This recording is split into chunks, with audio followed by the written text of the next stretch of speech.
Suspicion. It's a little notice, but you just cleaned up this single one. What I watch. Fly home, buddy.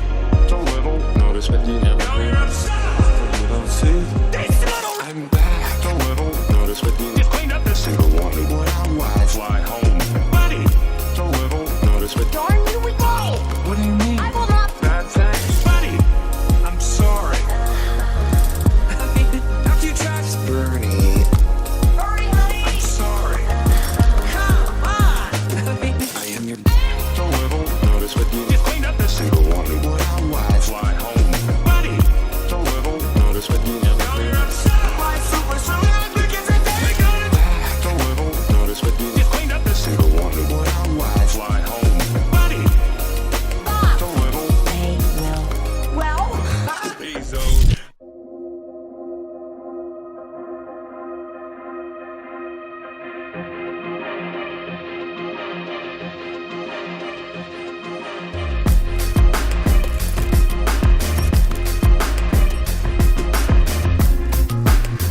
Prefer to think valuable life is not. Prefer to think D-wing and D-wing and See anyone from the old day, Bob? See anyone from the old day, Bob? See anyone from the old day, Bob? See anyone from the old day? prefer to think valuable life is not. Prefer to think D-wing. Say please. What have we here? See anyone from the old day, Bob? See anyone from the old day, Bob? See anyone from the old. Why what? See anyone from the old. Come on! What did you say to me? Truly are. From the old day, Bob? This isn't the end of it. Well, these guys, they will prefer to think I have to do this alone. Get over it. valuable life is not. Well, these guys, they will prefer to think. Just like old. Hurry, honey! I'm sorry. I can't lose you again.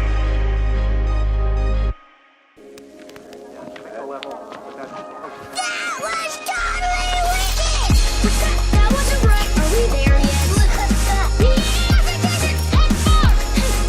Dad ran away and I knew I think that his family knows we're off. With that fool, you do that, you know what you did. Look away. Coming back. Not that this isn't fun. Since you're up to a remote suspect, you get a one next It's a little notice, but you just cleaned up this single one. What I watch. Fly home, buddy. It's a little notice, but you never. Now you're upset. You don't see. I'm back. It's a little notice, but you just cleaned up this single one. What I watch. Fly home, buddy. It's a little notice, but you never. Now you're upset. My super suit.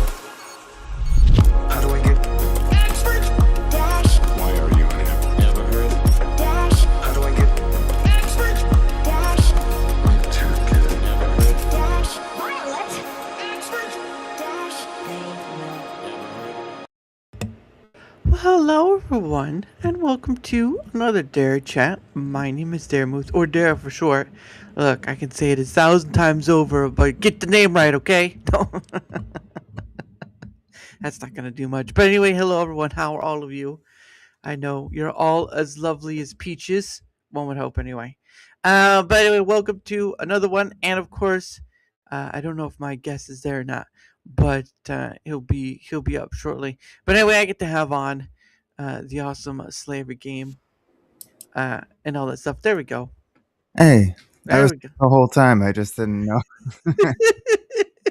Get on the screen. I was like, "Are you there, Margaret? It's me." No, hey, Furious Dan, how are you? No, Hey, yeah, Furious Dan. yeah. What's up? He's the name fits him though, because sometimes he's a bit furious. I'm just saying. One time I saw him. I'm not. He almost could rival the speed of the Fast and the Furious. I don't want to be him in a speeding car. That's for certain. That oh, makes sense with his anime clips that he makes too. oh yeah, because they're always Yeah. fast. Yep. Oh goodness. if he got the opportunity to go in the Indy 500, he would be right there waiting to get in there, or Tokyo, maybe do like a Tokyo Drift. I don't Yeah, know. It's too many Fast and Furious movies at this point. But anyway, how are you, good sir? I am doing great. How about you? Oh, doing fantastic. I wish it was warmer, but you can't always cry for you can't always cry for better things, but you can at least do something about it. Putting on layers is part of that ordeal. But no, glad to get to have you, of course. Uh, I know I had Digny on yesterday. I know you guys uh, do stuff together. Yeah. Um, with all the bunch from the network. So like how many people are involved? To be honest. Oh, at this point, too many to count for me. Because I think it went from when I started off there, we were doing a Monday show, a Mm, Wednesday show, and a Friday show, and then that right. grew into Monday, Wednesday, Thursday, Saturday, Sunday, and I was like, "Holy shit, this is a lot." Yeah. No. At a certain point, I was like, okay, so you got Fury Stan, you got cancel the podcast, you got all these other people, and I was like, at a certain point, it's like, well, I guess you could call it a network because you have so many people. Yeah. At a certain point, it's like, and tonight at 6 p.m. we have a Jace from Cancel That Podcast. Bob, it's not looking good out there. I see traffic backed up to the 960. Oh my goodness, that'd be horrendous. But see you later, Furious Dan. Have a good one. Have a Have good a one, go. man. Oh my goodness. But so, what is your ordeal with, and then like, what do you do within the network? Well, I was originally on the when the network was uh a, under a different title. Oh, That's when I okay. started off, and then I kind of transitioned with it when it turned into the network. Mm-hmm. And I was on the Wednesday show Mm-hmm. with noise pollution, but Yeah. then he ended up stopping the show. Mm-hmm. It wasn't really working out, and Yeah. it was it was a little too much for me to do a weekly topical show, Mm-hmm. especially with like global political topics and stuff. When Yeah. like my foray is more like talking about gaming stuff, and especially well doing gaming streams mostly too. Right. Yeah. I mean, that can.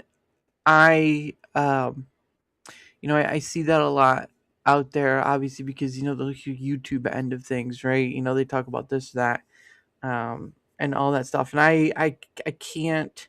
That's why I do this, because I can go anywhere with it. I'm not tied to any arena. I can just be like, oh, you want to talk about bugs? We'll talk about bugs. You want to talk about sugar squirrels, hang glider, whatever they call those little squirrels that hang glide out in the open, like sugar squirrels or something like that. I can't remember. You can you can talk about that too. It's just a conundrum of things where you can go wherever, and I kind of like that freedom, because I think a lot of people would just like. I mean, I guess if you were to say, it could sound like it's meandering or rambling, but I think a lot of people just have stuff on their mind they'd like to get off. And so they kind Yeah. of need that space that just says, I'm going to talk about this certain thing today. And it grinds my gears every single time I get started about talking to thing. And then the other person says something. And then people are just talking to them amongst themselves. Like, is he supposed to stop? I understand what you mean. Like, I know how like you when you first get into this, you Mm, hear from a lot of people, and especially like researching like how to get into content creation and like mm, learning like tips and stuff, and they're always like find a niche, find a specific thing and stick to it so people mm. can find you. But I was like, I'm into way too many things. My channel is a mishmash of all different kinds of stuff. Yeah. Yeah. I mean, I think when when you said about doing the research and stuff, I have done no research. If you're gonna ask me like, what kind of research did you do? Uh, Are you sure you want to ask that question? Because I get it, right? Like I when um when Digny's mentor, Ryan, was doing his thing, he would talk about how he had, researched what Nerdrotic and them would do and try to perfect that or try to make that better and all this stuff. And I'm like, that's great. Do your own thing. Like content creation should always be about what you want to create. Like you like gaming and a bunch of other things, and Fergus Stan likes anime and gaming and all that sort of thing. So you kind of Yep. want that space to speak on, right? I mean, it's look, there are so many gamers out there, Slay. It's no joke. All right. Yeah. It to My feeling is for people to find a niche in gaming is almost nigh impossible because there's almost every corner of every part of gaming that's being talked about. And Oh yeah, definitely. Hey, hey, Weeping Hero, how are Weeping you? Hero. How you doing? Rocking the violin. Hey, you know what? Yeah. You know what? I've seen people rock the violin, and sometimes you rock it too hard, and you accidentally pluck a few strings. That's when you rock too hard. He But calls every instrument a violin. I am what you call a plastic musical virtuoso. I can play every instrument on Rock Band on either hard or expert. ooh, nice. Yeah. I haven't played Rock Band in forever, and this was when what was it? It was I think it was the Wii U. The Wii U was when, but this was the only game of Rock Band I ever owned was the Beatles one because that was the one that was Oh coming yeah, I out, love that. and you could buy like certain guitars that were kind of shaped in like the guitars they used to have. I think the drum was too. Yep. I only got like the one that usually comes with the game, so I had that for a time, and then I didn't have the Wii U anymore, and I'm like, yeah, I'm gonna have to get rid of this. It's because it's just it really is just like you said, it's like plastic. You're holding on to plastic. It's like I can't do Yeah. anything with this. So that's the only time I've ever. I just don't have a console anymore, just because I have my computer, and it becomes too much. It becomes too much time spent in many different assets, like a console and PC. Yeah, you if you don't have enough time, it become harrowsome.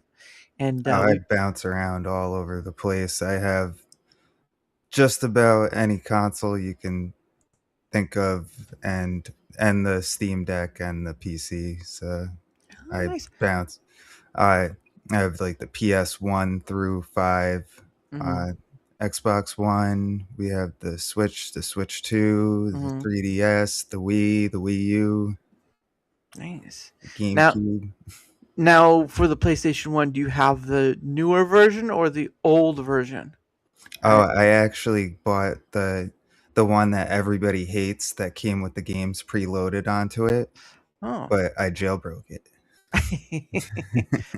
All right. Well, I of course if you enjoy the games, I mean, obviously, but I was the because my family had the PlayStation One, but it was the square one, right? The old Oh big yeah, black square. The yeah, usually, I think after a while, they redid the PlayStation One and it became more like a rounder, like a softer yeah. corner It was sort of thing. smaller, Yeah, a little bit smaller. yeah. And so that was that one, but we owned that one. My I think my parents still have the old Sega Genesis if it still works. It's in a box in the basement somewhere. Um, Yep, somewhere I still have my Super Nintendo too. Somewhere in my dad's house, packed up. wow, it's pretty awesome. And Weeping Hero says I started with PlayStation 2 as my first console, the big one. Yeah, the Mhm. PlayStation when the PlayStation 2 came out, I remember it was just like it was the first one to stand upright. That's the one I remember Mm. because PlayStation 2 was the first one to stand upright, and of course the games, right, that people would like to play with it. But it was the first one to stand upright, and I think you could still lay it on its side. I do remember you could still lay it on its side for PlayStation 2, but it's mostly remembered for being vertical, and you could do that with PlayStation 3. Um, I'm not sure. Before you have to lay uh like sideways. Yeah, I don't think it would probably fall over if you laid it vertical because the edges are a little bit weird on it. Yeah, yeah. And then you had the 5, which you is only stand right up only. Um, but Mm. yeah, it's been a long time since I played any of those games. But again, it's like at a certain point, you only have enough time to do either or, and so PC is where I'm at. Yeah, But then again, you can run emulation on your computer for PC, so I mean, just depends. yeah. Uh, but I mean, yeah. So I mean, you certainly do your own stuff, of course. But I mean, is it just gaming? Do you do more than that? What else do you do? I actually do.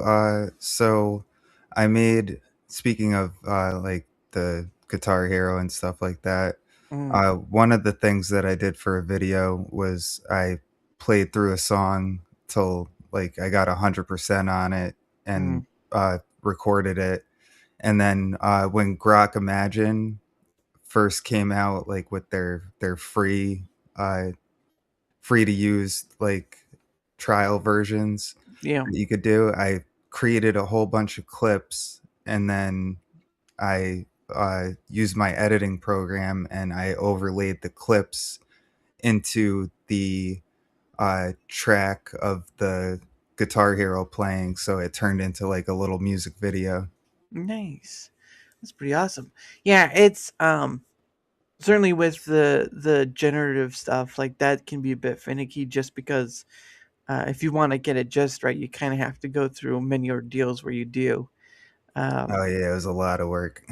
oh yeah, I can believe it because I've tried to like do like image generation, and you sometimes you go through and like okay maybe this time, and then finally you find that right one, and then you kind of try to use that right one to go through the process. And like, why is it going backwards? Yeah,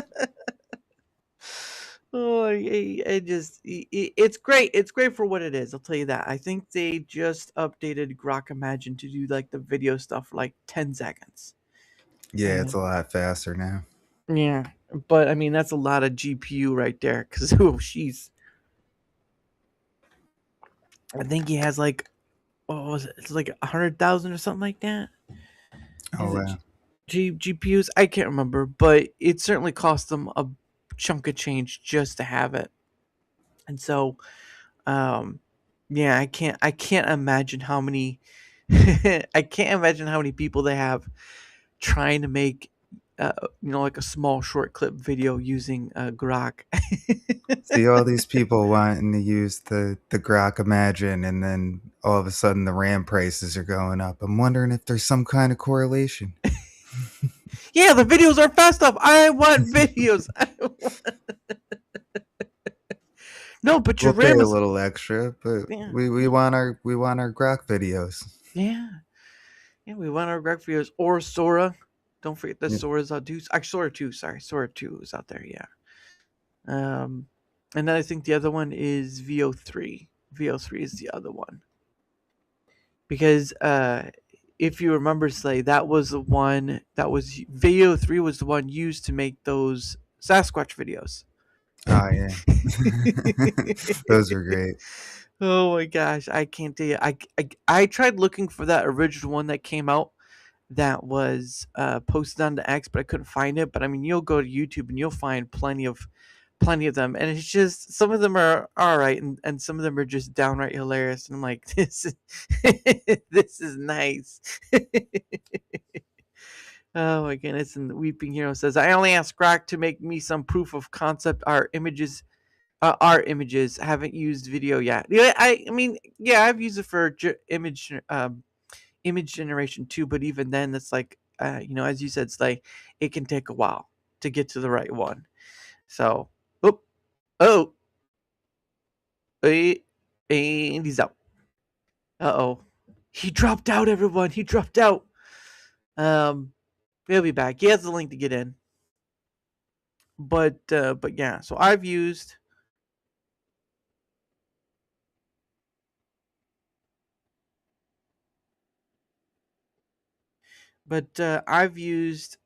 both ends. Well, no. I've used the generative uh, generative imagery before anything else.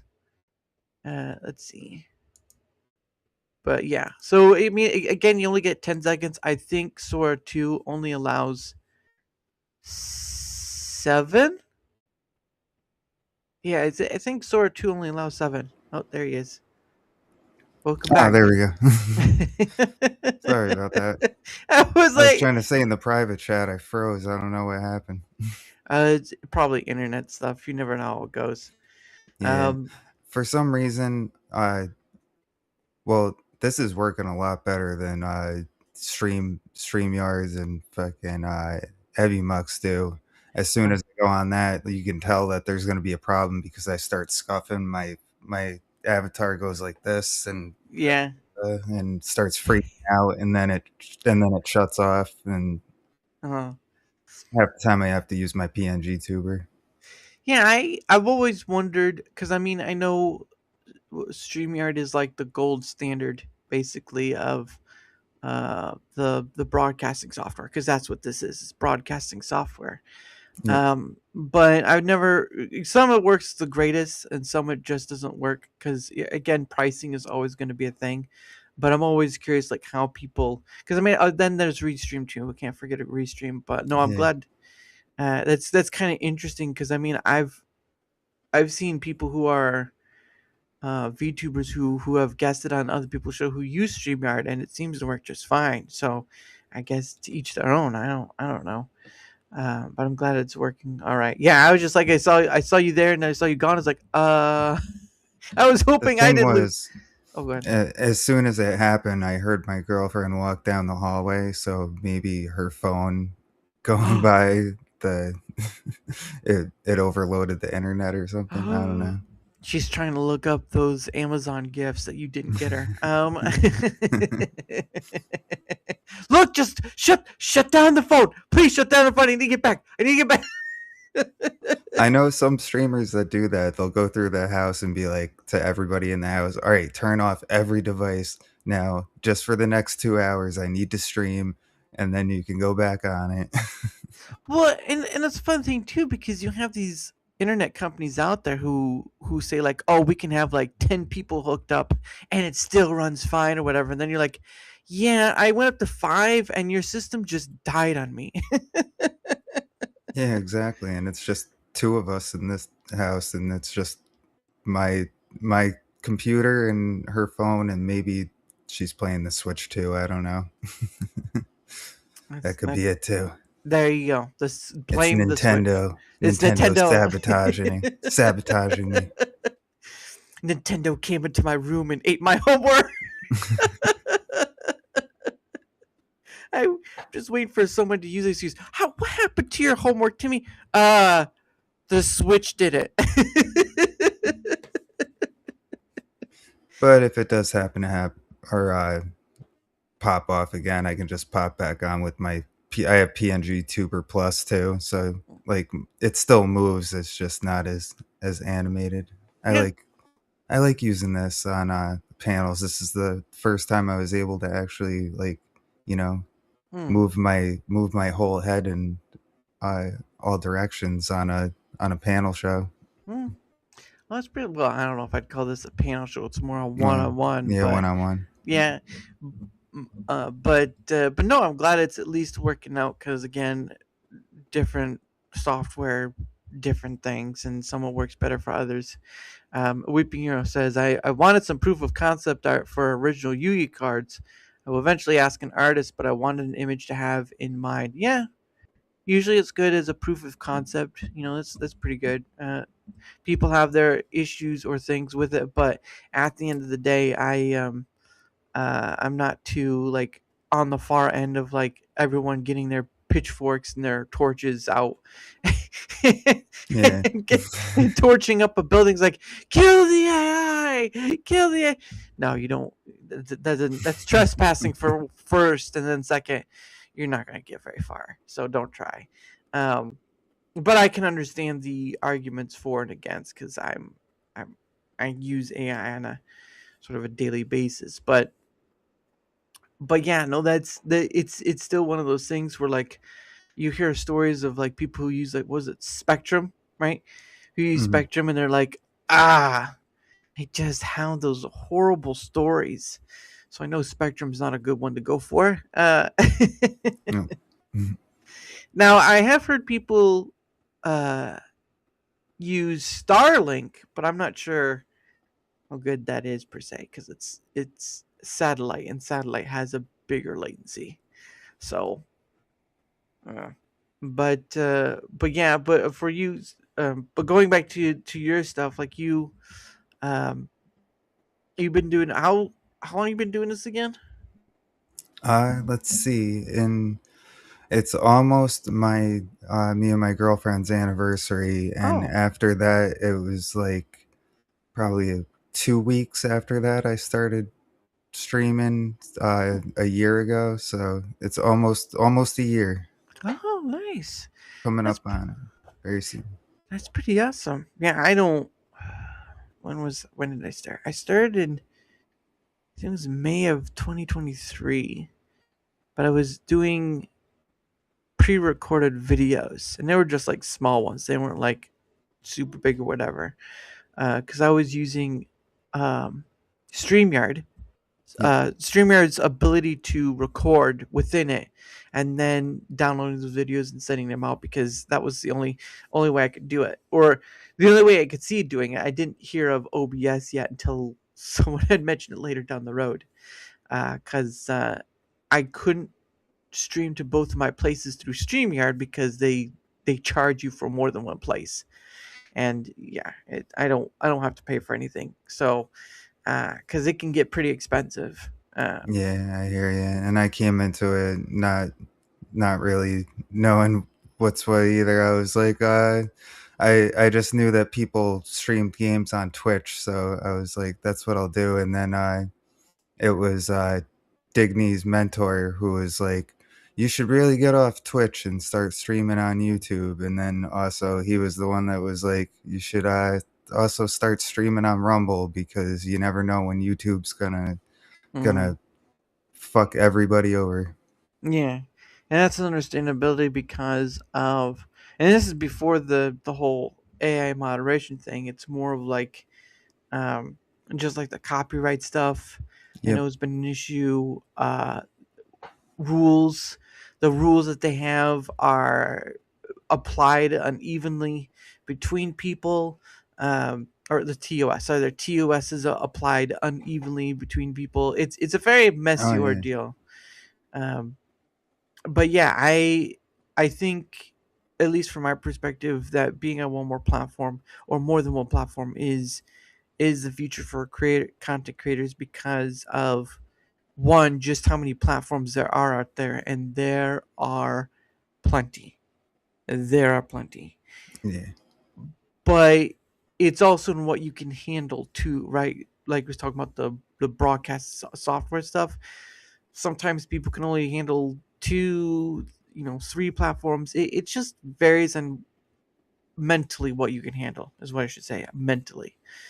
Yeah, Because when everyone started making the jump over to Kick, I was like, that's one that I'm not gonna jump on the bandwagon for, I don't think, because I was like, I already have the YouTube and the Rumble, and I don't really pay attention to Twitch too much. Like every once in a while, I'll go on and I'll update my VODs so that it actually has the game that I played instead mm, of just saying, "Oh, hey, you played Rock Band 3," because that's what I had it set on for the last time. And yeah, I was like, I don't feel like adding on a whole nother platform and keeping track of it. It's too much.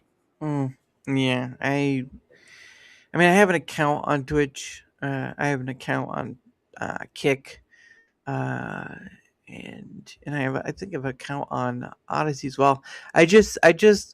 For me, it's just sort of a thing like um, YouTube is still king of the platform, so why not? And Rumble's sort of this thing that's up and coming. So why not, hitch your horse to it and see what happens. But I mean, it really varies between people about their experiences because I've talked to people. There's one. There's one guy I've talked to who streams to like 11 different places. Yeah. I'm like, wait, 11 different places? Are you sure about that? I couldn't handle that. I can't go like I got two. Try to put me with three, I'm done. I'm not gonna make it. Um, but yeah, I do think as a content creator, whether you're beginning or whether you've been doing it for a while, if you aren't seeing the signs of why you should be on multiple platforms, then you're not paying attention to what YouTube has done and what Twitch has done to the people who use it. And that's not all, right? There, platforms have their favorites to some degree or leave people alone or whatever. But I do think that's going to be the future of content creation because I just can't see being on one platform only being sustainable. Yeah. Just And then I think back to like I could kind of like think of it as the early days of content creation, all the way back in the MySpace days. Like I could say that my content creator journey started all the way back then because me and my friends used to make music and remember mhm, how they used to have the I miss that where you used to have the MySpace music pages and you could yeah, have the list for songs that you wanted to highlight and they had like the the charts and you could see how well you were doing locally and mhm. regionally and those were great times. Yeah, it was. And I believe you could have music playing like your background. If someone came to your page, they could hear the Yep. music, which was pretty nice. I I was there. I was there when it was a thing. And you know what? Tom was really the only friend. Yeah. Um, but yeah, it certainly is. There are certainly some things that um, have kind of changed over time, especially when again you're talking about music, and if it's not music that you made, then people would have like sort of mainstreamish ones and Yep. copyright and all that. It's a bit of a messy business, but um, it does seem to have evolved over time where it's just weird, at least from my perspective, where it's this weird conglomeration of platforms are not all platforms, but many platforms are providing monetization, and people's aim becomes for that so they can start earning something from that. Yeah. But my issue is that you're starting to see a lot of people try to go for that. Maybe many don't succeed at it, but many people are still going to try to go for it because it's a form of, I don't want to say easy money, but it's a form of not having to work the 9 to 5 in order to get form of pay, if that Yeah, makes from sense. the outside looking in, it looks like easy money, and then you get in and you see how far the goalpost gets moved to hit monetization, and you're like, that's pretty dejecting looking at that. And then also, I don't know if anybody checks their Social Blade, but Social Blade always seems to be like, oh, here's your future projections, and maybe in like 6 years you'll be monetized. It's like thanks a lot, Social Blade, for believing in me so much. You just got a banner over your name. It's like, better luck next time. You're like, oh man, come on. You're lucky they don't just like pat you in the head like a small child said, oh, me on X. Yeah, X is a bit wonky. I can Yeah, agree. X is a bit wonky, but I think that sort of like in talking upon that, it seems like it's changed the dynamic of what content creation is versus what it's become, if that makes sense. yeah, Like, I did this thing because first off, I didn't know what to do with it, right? People um usually have something, many don't. I didn't. I just, I would be in like these chats of people I followed. And so you'd get like this person who would ask that content creator, whoever they were, like, hey, how do you get started? How do you do all this stuff? And they would say, oh, just get a camera and a mic and just go from there, which I did. But I did it like in this sort of weird progressive way where it's just like pre-recorded and then going up from there. Uh, but yeah, I started out not knowing what I wanted to do with it. I know what I want to do with it. It's just um, it's a very I don't know if people think it's weird or not, but I think it's sort of this very uh maybe confusing thing, maybe a different thing that people are like, wait, what do you call it again? Because I know some people will say, oh, interview, stuff like that, or whatever, and Mm, that's understandable, but it's not an interview. I call them a conversational show because you're not here with like a bow tie and nice tuxedo or whatever it is. Like a regular interview, you see like yeah. celebrity stuff or whatever. It's just chatting about whatever comes away, and I feel that's a freeing for a lot of people because there's no expectation of performance, if that makes sense. Yeah, Um, that's why, like I said, I liked going from the more topical, like have to do at least a little bit of research to the when I do panels now. Like I've been on the more free flowing ones, like Thursday Night Noise with noise pollution. I'm on there as a guest every once in a while. mhm.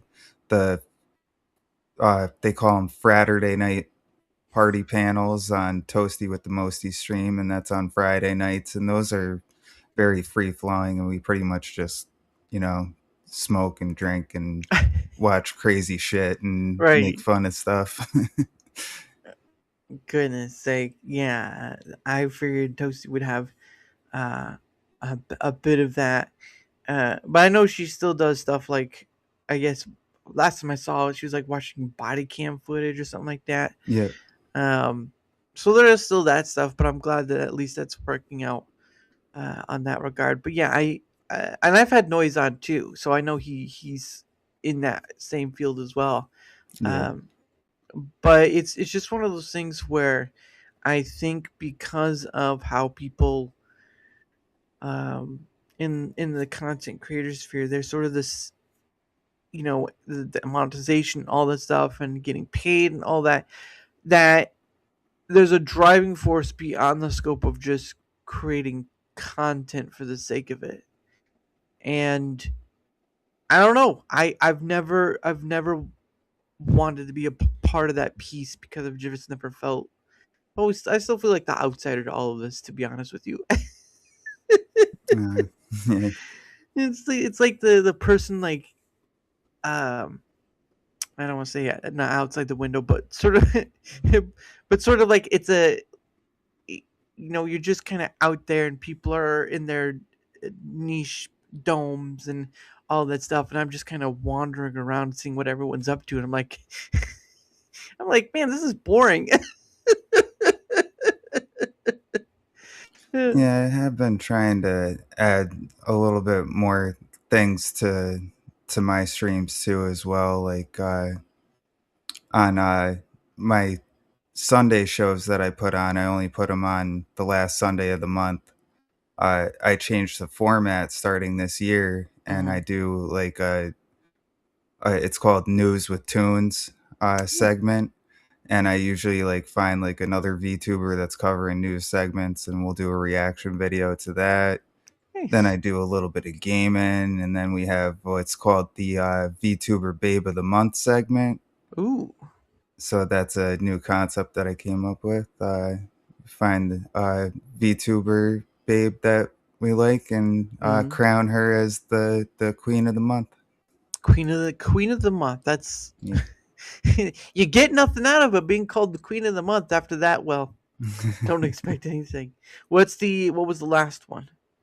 Her name is Spite. Spike. Yeah. Okay. I've never heard of that one. I've seen a lot of female VTubers, but there are ones where it's Where it's a where, guy. Yeah. where I know. I'm I like know. I'm like, hold on, Hold on, something sounds wrong. especially going from before I knew better and knew that people were streaming on YouTube, and I used to Yeah, just watch Twitch for gaming and stuff. I did notice that, and it it was mostly like the leftists that do it, but then mhm, we have like the funny ones that like kind of make fun of it now, like Rev and Mama Akko, and yeah, they took it and made it their own thing, which is really cool. yeah. That's pretty awesome. Yeah, it was just one of those times like your avatar looks great, but I'm not a fan of the voice. I think you just need to shut up for a minute. And Weeping Hero says, "Want to share our plan at Slave every game?" Uh-oh, what's your plan? Oh, we're gonna be playing. At some point, we're gonna be playing Left 4 Dead Oh, 2, I believe. Co-op on stream very soon. oh, nice. Yeah. Hey, noise pollution. What up, good Hey, sir? noise, welcome. Hey, thank you, sir. Hold on. Thank you. There we go. Always a cool, chill dude. Yeah, Uh, I was just on the show last night. It was a really great show. We had some awesome conversations. mhm. We turned what was supposed to be a 3-hour show into a 5-hour marathon. Jeez. Now that's a point where I'm like, because I think the only stream I've ever done was a little over 5 hours, and I'm like, I'm not gonna do this again. If it goes there naturally, sure, but like if it doesn't go there naturally, I'm like, I'm not gonna go that far. That's too much. I got Um, caught up in the 4 or 5 hour streams a lot, actually, and then once my lower back starts screaming at me, I'm like, I think it's time to wrap this up. and you sit too long, and you're like, I think the worst part about it is when you try to stand up, and you're like, oh, hold on. Yeah, I need to do this slowly, guys. Hold on, I need to do this slowly. Oh man, but no, that's pretty awesome though. I'm glad that there are. Um, Man, I'm not against people talking about whatever, whether it be about gaming, the culture war stuff, whatever. But I do think like with how much between all the platforms that are out there, it seems like you know, it, it seems like it's a bit too much at times. The political part and the culture war part and all that stuff. Like it's more than necessary. And again, there are just so many people out there doing this content creation thing that you Yeah. just enjoy the ride, man. I think that's the best advice I could share with anyone. If anyone was asked, hey, what kind of advice would you give someone who's starting out? I said, you know what?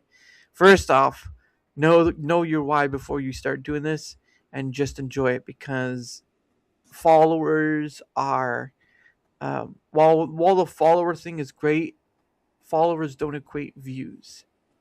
Um, and it's sort of like those tidbits along the way. Like I still see myself as an outsider to this thing, although I've met many a great people. Noise, Digny, you, Yeah. even Toasty, so many people. There's still that part of me is like, this is just a station for what I get to do. Everything else can become a bit of noise, and it's not against people. It's more of just like what it's I don't know if I say flourish, but it's sort of like what it's flourished itself to be, rather than say like what YouTube first started out as, right? Like YouTube was just upload a video, people can leave comments, done, right? Yeah. Then you bring monetization into it, and it sort of changed the game of what's the meaning of content creation now. And that's always a question I ask myself, like, what is I mean, for you doing this, like, what does creating content mean for you?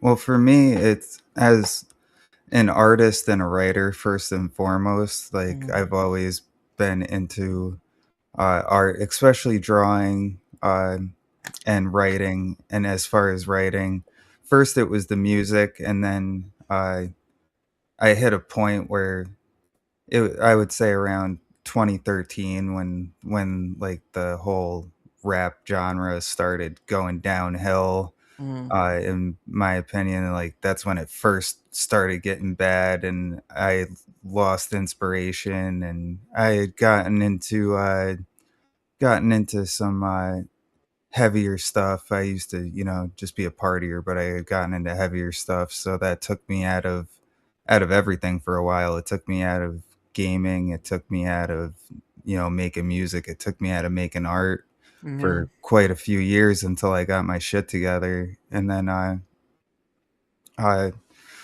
but I came back into like my getting sober. First off, like, Mm, well, I was gonna say now I smoke weed, but mm. that's it. Uh, but when I first got sober, like completely sober, that was my first thing. I was like, all right, what was the things that I liked to do before Mhm, before I got into drugs? And that was one of them was art and writing. And mhm. I couldn't do the music anymore, but poetry was very close. So I got into writing poetry. Nice. And another thing was gaming. So I was like, what's a way that I can kind of combine all these things that I like to do into something that I can keep myself busy and also have like purpose and meaning Yeah. behind it.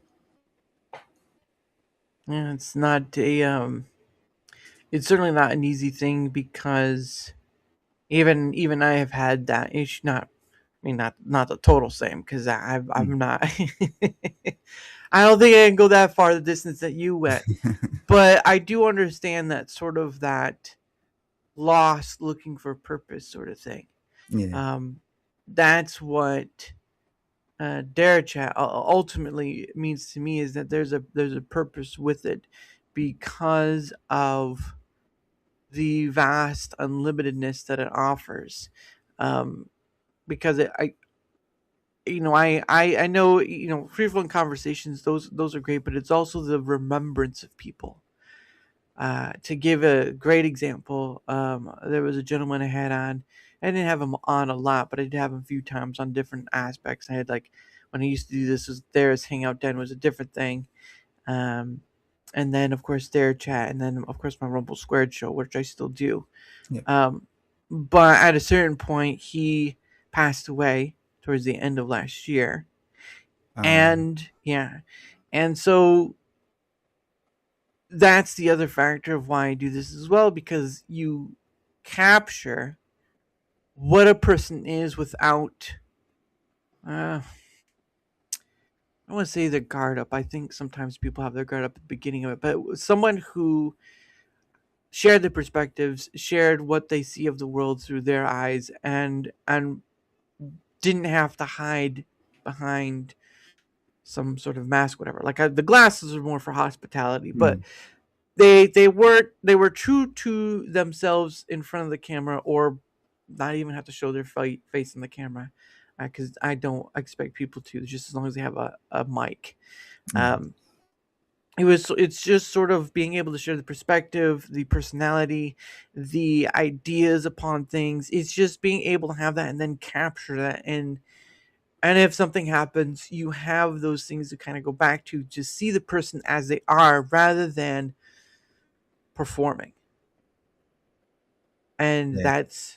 that's ultimately what DaraChat is not only the place to have conversations with people who are creators or not, but it's also the place of, it is a moment of time shared between two people or three, depending on, rarely do I have three, but it's a moment of time shared, and it it can be remembered, it can be there, unless a platform does something stupid, right? Because YouTube, all that stuff. It's not out of the realm of possibility at that point.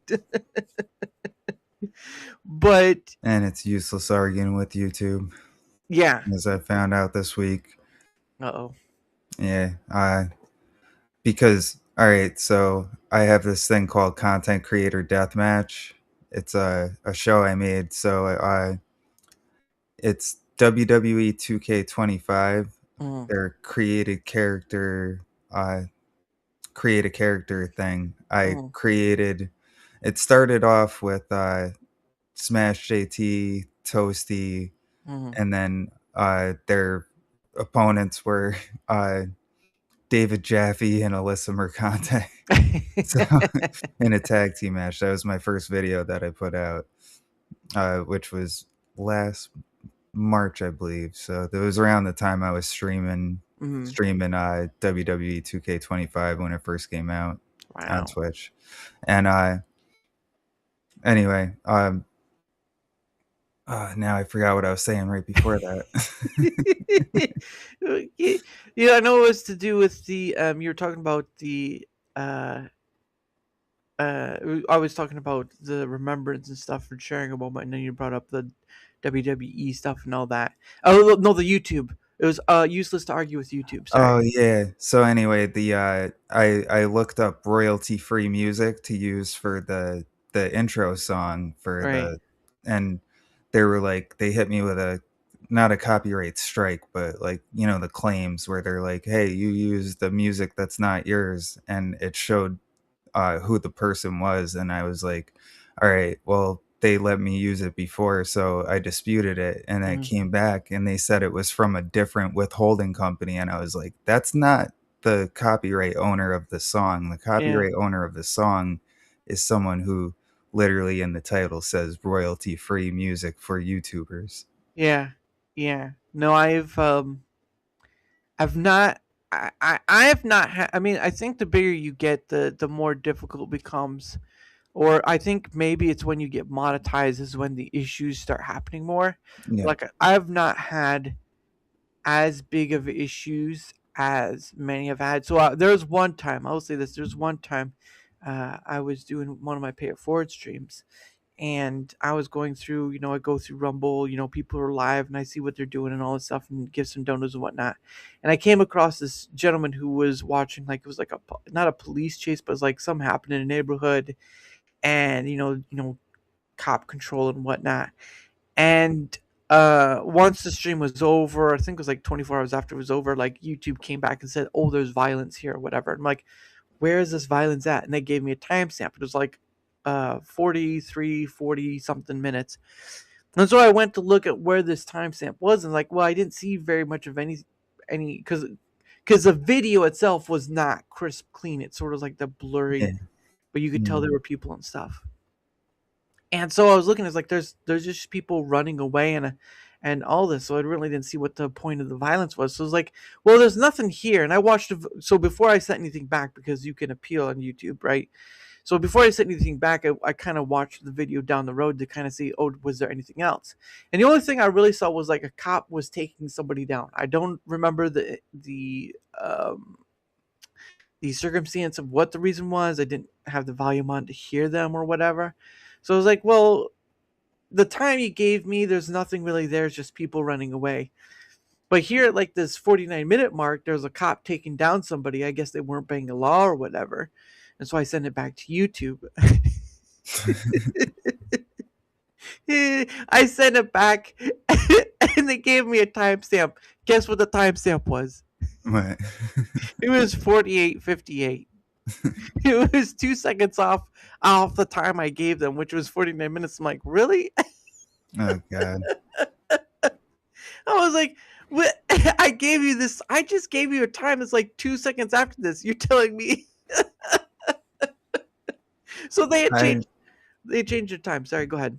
I was gonna say I don't know how the hell I got away with it, but the first time I got an actual strike was Mm, because all right, so one of the characters in the game is Hassan Piker, but he yeah. comes out with a like a wrap around his face and he's Mm, waving the flag like the Iron Sheik, mm, and and I get a thing from YouTube, and this is like 6 or 7 months after the video came out, and they were like, "You are getting struck for promoting terrorism," and I was like, "Wait a second, what?"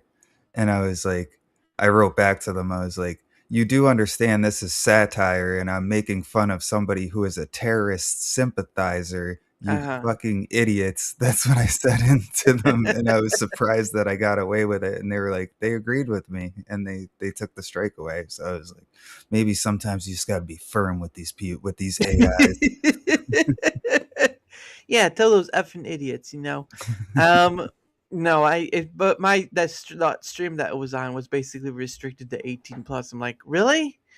But it is what it is. So, but it's the only stream I have that's been restricted. Now, there's some things like if you put a short out, um, you could feel like if it goes great and then it just drops off, you could feel like shadow ban or whatever. But Mm, I've learned little bit that if you were to say put up a short, right, and you go into say I think it's either reach or engagement. There's a certain section where it says like swiped or yep. watched. If it's more swiped than watch, usually the algorithm will just drop it. Like it's at a certain percentage Yeah, point that it'll just drop it. If not, it'll keep it going. Um, but there's that too. So there are explanations where you could say, well, it's not shadow banning; it could be this. But I do believe that YouTube, to some regard, does shadow ban on certain subjects. Because I've had it too, where like I put up a short, and I think it was like talking about government or whatever, and I can't remember what was said inside it, but I put up the short and it got 0 views. no Oth- way. other than the view I gave it because I went to watch it, but other than that, there was like 0 views. And like, what's going on here? Yeah, I noticed that when you put up a video and you click on the link like yourself to watch it, Hmm. just to make sure like, oh, all right, yeah, the video uploaded okay, Hmm. and it says one view, it clicks one view, and then you look later at the analytics, and it's like 0 views. Yeah, and then there is that too because from at least what I understand, like you could do a live stream and you'll have the total count like in your main section, and then you go to where your list of live stream shorts or whatever is at, and the time or the amount will be quite different. Yeah, So I think there's a confusion within even in YouTube where it is, but people trust. I mean, again, a majority of people trust the counting viewership ability because it's the best of the best. Right? It knows how to handle bots and all that stuff. There's a lot there. But I still say YouTube has its own problems because of um, just because of the part of censorship, yeah, which is going to be a thing no matter what. So people should expect not to you know people shouldn't be surprised when it happens, let's just put it that way. yeah, um, but still, it is still a platform to use. I don't see any platform that's even close to what they're able to do yet, just because they've been around longer and they have more resources to man or to have, right? Google, right? um, but yeah, so that was an interesting time. Again, that's the only live stream I've had where it's 18 plus. I really do think, and this is just a theory of mine. I really do think once people start on the monetization track on YouTube, or if they do something really bad, like the really bad stuff, or they upload a movie or whatever, I really think you're not going to get caught as much as you would say someone who has thousands of followers and is monetized. At least that's just my theory. oh yeah, you can definitely tell the difference on so I was playing the Midnight Walk. I don't know. I'm not sure if you've seen that game. It's the one with the stop motion. They made it with stop motion animation, Hmm. and it looks kind of like a Tim Burton movie. Just it's a video game. What was it called again? The Midnight Walk. The Midnight Walk. I don't. I'm not sure if I heard of it. I know there's like midnight. I've heard something like Midnight Sun or whatever. Oh, South of Midnight, probably. That was the one Uh, that everyone was talking about too. Ooh, oh, that's last year. Okay. Yeah, Let's see. Here we go. And here we go. This is from Steam. Let's just look at one. Okay, there we go. Oh, okay. Look at that. Yeah, it So was visually amazing. So anyway, I was showing after one of the gaming streams during like the outro section, I was like, "Hey guys, did you know that Tool, the the band Tool, I was like, they used to make music videos like this back in the early 90s, and I showed a little bit of the music video from, I think it was Sober or something, and I was like, I got hit with a copyright strike immediately. They were on YouTube, they were like, "Take it down, erase it completely from your video." But it's still on the Rumble. It's still on the Rumble stream. yeah, for now at least, until companies start getting hard. I really liked it though. Outsmart monsters and marvel at details on a landscape handcrafted with real clay and animated. See, now this brings back Neverhood. Yeah. Right? If people remember, now it wasn't a horror game, but Neverhood was all clay and it was stop motion.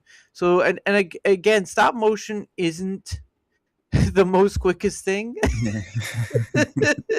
If any of you have ever seen Robot Chicken, you know that just Yep. to make like a short clip, it can take them weeks to a month or months to make like something that's like 3 minutes long.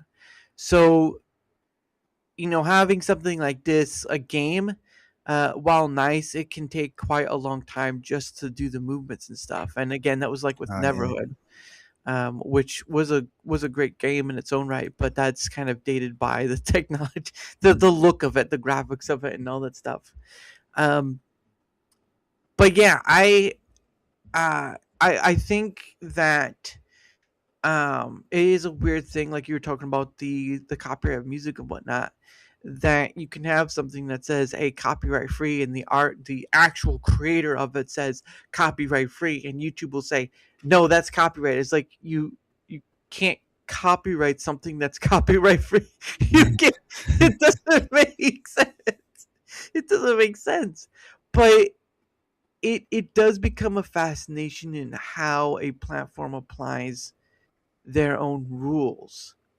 And It's definitely distributed unequally. I know that for sure because, like we were saying with Toasty earlier, like mhm, she she has to set it up that we can hit a goal to just hop off of YouTube and go straight to Rumble so we can show the kind of clips that everyone was used to because every time she shows like a clip with like a sexy girl, yeah, even if it's not like anything like over the top, she yeah, will get hit with oh, they'll be like sex and nudity every uh, single time just because they have it out for her. I feel right. like when other, creators can show something similar and it's Mhm. not really a problem for them.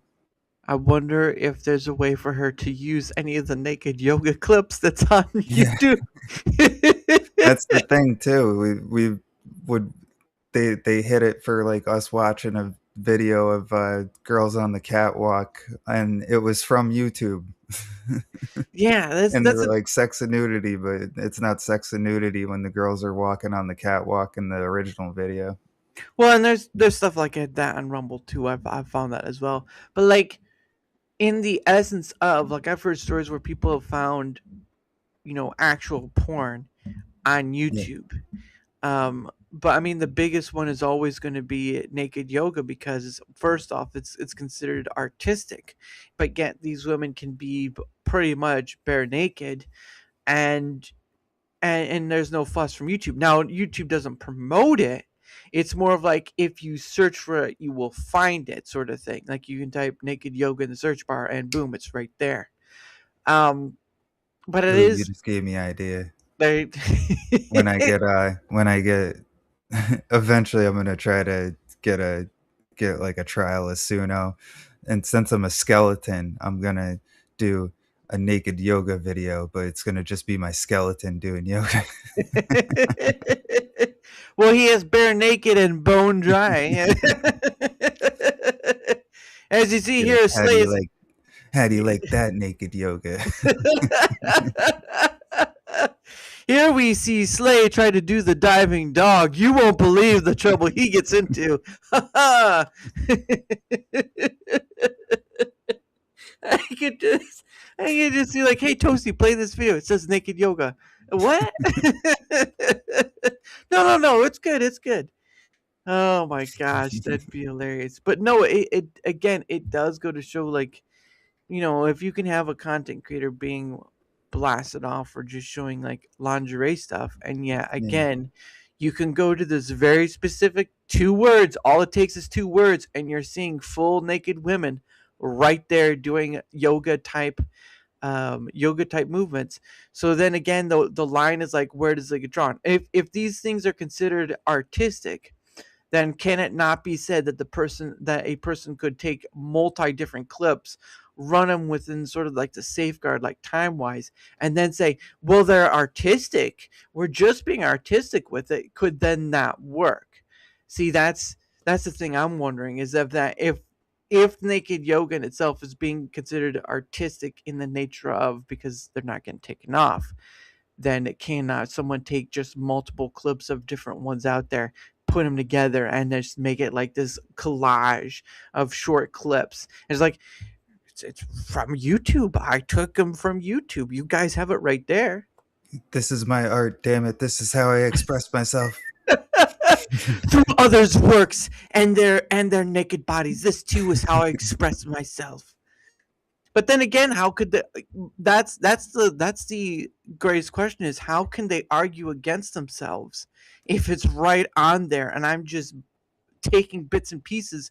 I'll show you where I'm getting those bits and pieces from, and it's right there on your platform. Oh man, but no, really, she should try that, just to see what Yeah. happens. Just don't put it on Rumble. I don't think they'll appreciate it. But anyway, it is the top of the hour. So for those who don't know, what happens is that me and my guest, well, I set aside some time for me and my guest to promote our stuff. Obviously, I've also have people on who aren't content creators, so even then they can say a few words or do whatever. But because Slay here is a artiste, as they say, in his own right, I have his link tree right here. So Slay, if you want to promote your stuff, the floor is yours, good sir.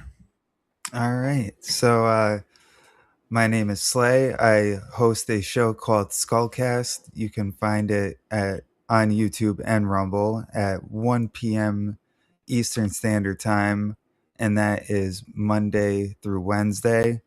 And then just to mix things up a little bit, I do Skullcast Alternative at the same time on Thursdays, and those are where we do our rhythm game streams. So, like, where I play Rock Band, Guitar Hero. I've played some other games on there that were pretty fun, like Def Jam Rap Star and Parappa the Rapper. Pretty much anything that has to do with music, we like Nice. to throw it on that show.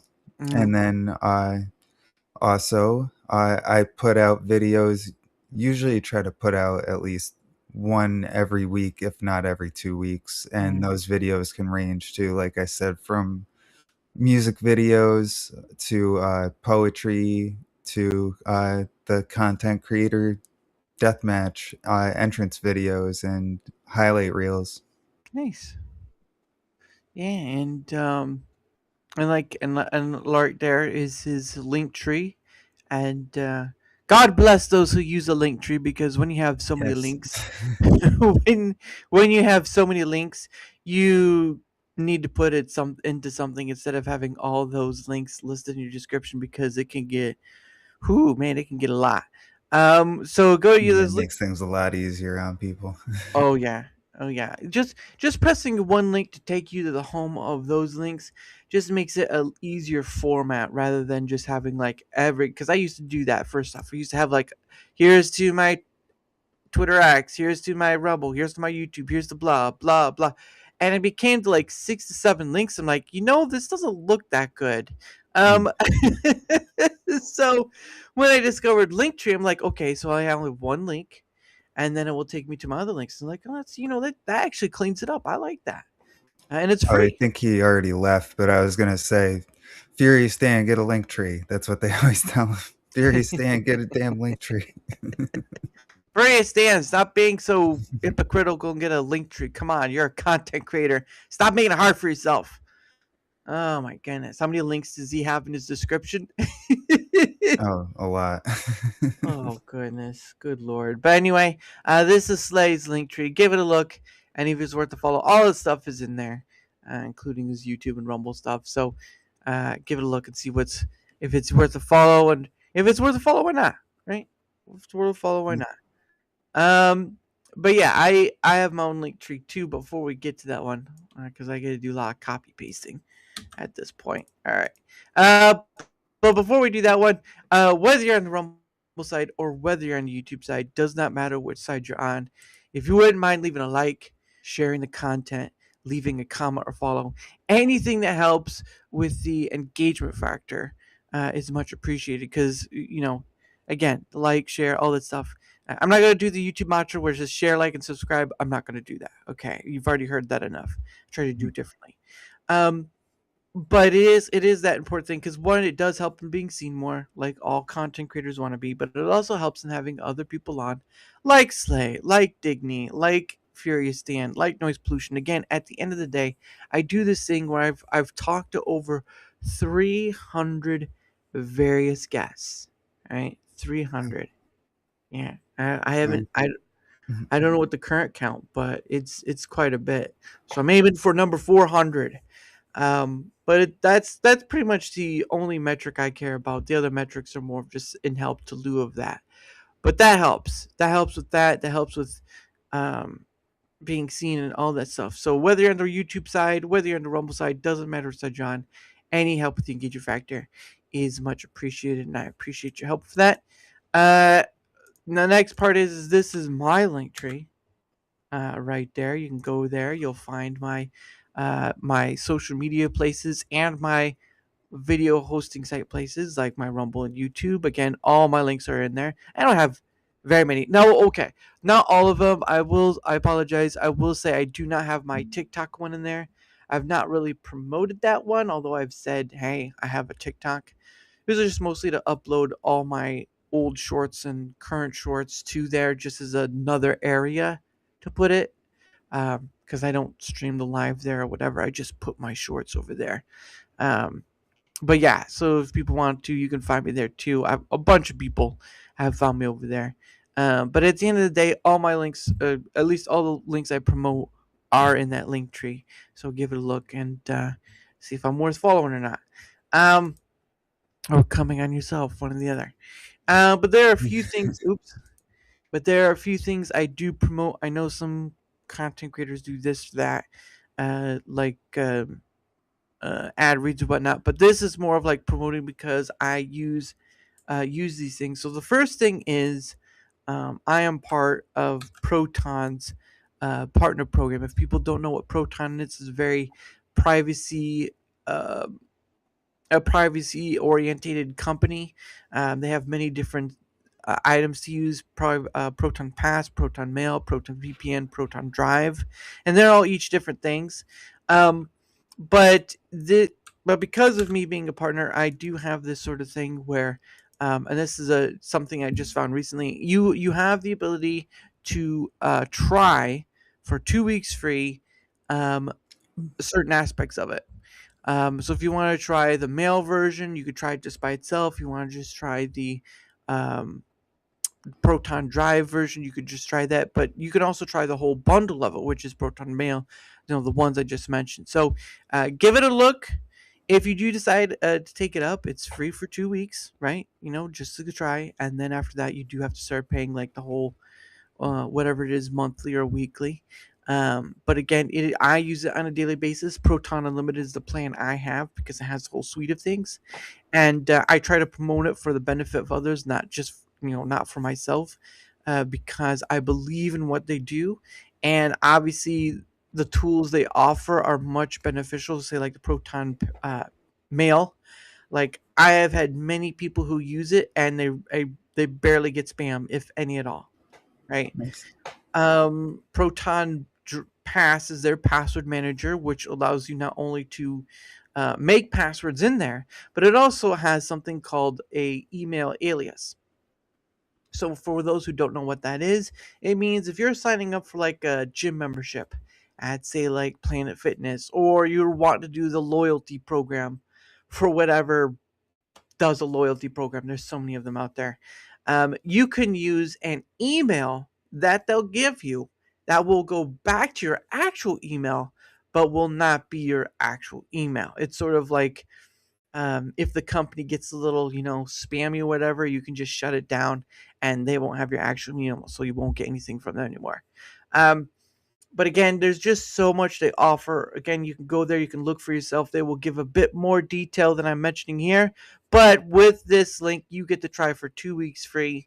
And the rest is up to you. If you don't want to, that's fine. It is just a tool for people to use, and I promote it for the benefit of, because you hear the stories of companies getting hacked, of passwords getting leaked, and all that special stuff getting out there, and you'd be surprised. You'd be surprised of what the spam and stuff you get on your phone, the spam and stuff you get in your email. Your data's out there. So again, give it right there. Links right there. 2 weeks free try for any of the stuff. Up to you, but I put it out there for everyone to get a shot. Oops. All And right, all right. all right, all right, all right. Welcome to the Matthew McConaughey School of just getting it all right, all right, all right. But the last thing I promote is something called it's a place called Biltong USA. Um, but for those who don't know what biltong is a South African snack, meat snack basically. It's their version of a beef jerky, but it's much healthier than store-bought beef jerky. So if you want to see what it looks like and a bunch of other items they sell, because they don't just sell biltong, they sell snacks, they sell drinks, they sell hot and cold drinks. Sorry, they sell teas, they sell candy. It from the UK, South Africa. It is the world's banana right there, and they're great. They're a great group. It's actually a husband and wife who run this business, and funny enough, the husband is actually from South Africa, but they actually run this in Texas. So if you're in Texas, you can actually go to a convenience store they have there, and you can buy the items they have on their online store. But if you can't, you can go to that link right there, look at all the stuff they have, and if you do decide to buy something from it, you can use code DARA, DARA, to save you 10% off the whole of it, or the wholesale, um, or whatever's in the cart. I know wholesale probably be confusing for some people, but that's okay. It's it's a word. I understand. But yeah, you can give it a look. Link is right there. Great people. I just actually got my supply shipment in. One second. And this is what it will look like. This is Cool. biltong. This is biltong right there. Uh, Yeah. So you can, and I love it too. Look, man, it had been weeks since I got mine. I got, I got like a few more bags of these, but I just got my stuff in today, and this is one of the bags. ooh. You saw you saw how full the other one was. I went through almost half of the bag. So yeah, I really enjoyed this stuff. I did try to share with some family members, but they didn't like it. But again, people have their own taste, so it is what it is. But they are really great. Again, link is right there for you to give your own look. And but that's what the packaging looks like. This is Angus. Right there it says Angus. The other one I showed you said Wagyu. So they do Angus, Wagyu, and Like, yeah, Wagyu's pretty good. They also do bison as well for those uh, who don't know. So, but yeah, that's that. I promote it simply for a fact. It's a small business, American business. They make it here in America. And they came into my stream one time and was like, "Oh, hello, how are you?" And they said, "Hey, give us your address here, and we'll try to send you something." And I was like hesitant first, but I eventually decided to say, "Hey, Raquel, how are you doing?" hey. But I eventually said yes, and they sent me some items. And the first time I ever had it, I was like, "Oh, this is not bad," and I haven't looked back since. So Nice. I don't know what I get for doing this sort of thing, but I truly enjoy. Not only do I enjoy eating it, I also enjoy being able to support them, even in the small stuff, because I cannot afford a lot. All right, if I could afford $1,000 worth, there would be a lot more in my fridge. Let me tell you, I'm bad. I know. I'm an awful person, but I can't help it. Okay, it's so good. You don't tell nobody no when they have like a box of Twix, okay? You don't tell nobody no when they have a box of Twix. Currently, wait, what kind of pizza? Ooh. Now you have my curiosity. What pizza are you waiting for? If it's a cheese pizza, okay, all right. If it's a meat lovers pizza, I'm not a big fan. There's some meats I don't like pepperoni or whatever. But go you. If it's a Hawaiian pizza, stop right there. I can only handle so much. I can only handle so much. Uh, What is your pizza you like to get? Me, I like mushroom and peppers actually. All right, I'm done. This show's over with. Never mind. Forget it. It's just, the show is done. It's over with. Can you Jeez. can you imagine chicken? Oh, cheese pizza. That's good. Can you imagine someone was like they hear that, it's like, you know what? I'm glad I had you on, Slay. Let's never do this again. I draw the line at mushroom and peppers. Uh, you're a dirty whore to me. Get out of my stream. Oh man, I do like the cheese though. I like now this depends though, right? Like what pizza are you? Domino's? Are you Papa John's? Like what chain brand Raquel are you getting from? Like what name brand do you usually go for? Slay. I used to love Pizza Hut, but it's something about them changed, and Uh I kind of preferred Domino's now a little yeah. bit. I do like the garlic on the crust. Oh my gosh. Oh. Well, I know they do stuffed crust now. I think they do Yeah, stuffed crust, but Pizza Hut. Look, yeah, I don't dislike it. I don't dislike Pizza Hut. I like their breadsticks.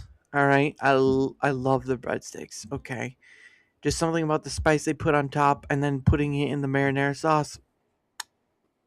Oh, just the right amount of crisp. Okay, they don't skip on the sauce. You bet they better not. They better not. So help me, will that Pizza Hut be Pizza Hutted? Okay, if they skip out on the sauce. All right, never skip out on the sauce. Um, but yeah, I Domino's. I'm not. I'm all right with. Um, Imagine but if you worked for Pizza Hut and you just went around to other random pizza places and just started flipping shit and be like, "No one out pizzas the Hut." Just start screaming at people. can can you imagine someone's like, sir, what, like, motherfucker, don't you try to Pizza Hut? I'm coming after you. And they start turning into the Hulk. It's like, wow, this guy really loves pizza. This is weird. I think I liked more of the going inside. You had the jukebox. You might have Mm, had the seating and stuff. I remember those when you had a Pizza Hut you could go into, because I don't think I think and you then nice fancy lighting too. yep, arcade. They could have Mhm. arcade there. It's true. I do know many pizza places allow you to eat inside. It's just not as grand as what a Pizza Hut used to be. All right, 80s Yeah, Pizza it's Hut. just bland. Yeah. Yeah. And unless you went to Chuck E. Cheese, but that's a whole nother ball game, kids. That's a whole nother ball game. Pizza and tokens, okay? You didn't know what life was like until you went to a Chuck E. Cheese, and then when you did, you're like, I hope it never ends. And then someone says you're out of tokens, like, curse you! Curse you! Oh man. But yeah, I've gotten from Papa John's. I'm not too much of a stickler pizza wise, but I think for me, Chuck E. Cheese pizza was a little higher up there. Just cause. Yeah. Um, but yeah, let's see. I do know like a Costco and Sam's Club. They do their own uh foodery, and so they do sell pizza within their foodery. But it's been a while. Um, And Raquel says, I don't get with these pizza chains putting a thin coat of sauce on the pizza. Yeah, that's right. That you better darn right they better make it thick. Look, you don't pay that 20 something bucks just to get a large pizza with some thin sauce, okay? Unless you say thin sauce, they may be putting on there like it's a fruit like frosting on a cake. They better put it on thick if it's the Yeah, right you better frosting. walk in there and be like, "We like them thick around here, motherfucker." Where's my pizza? I want it thick. Oh man, someone should make a meme of that. Just have the meme should be like there's like a someone in like a Pizza Hut dressing whatever and it's talking to someone else or no not that it's a Pizza Hut employee and they're doing like something trying to give you the box and then the word says the sauce better be thick and it's spelled with the thick like the two C's.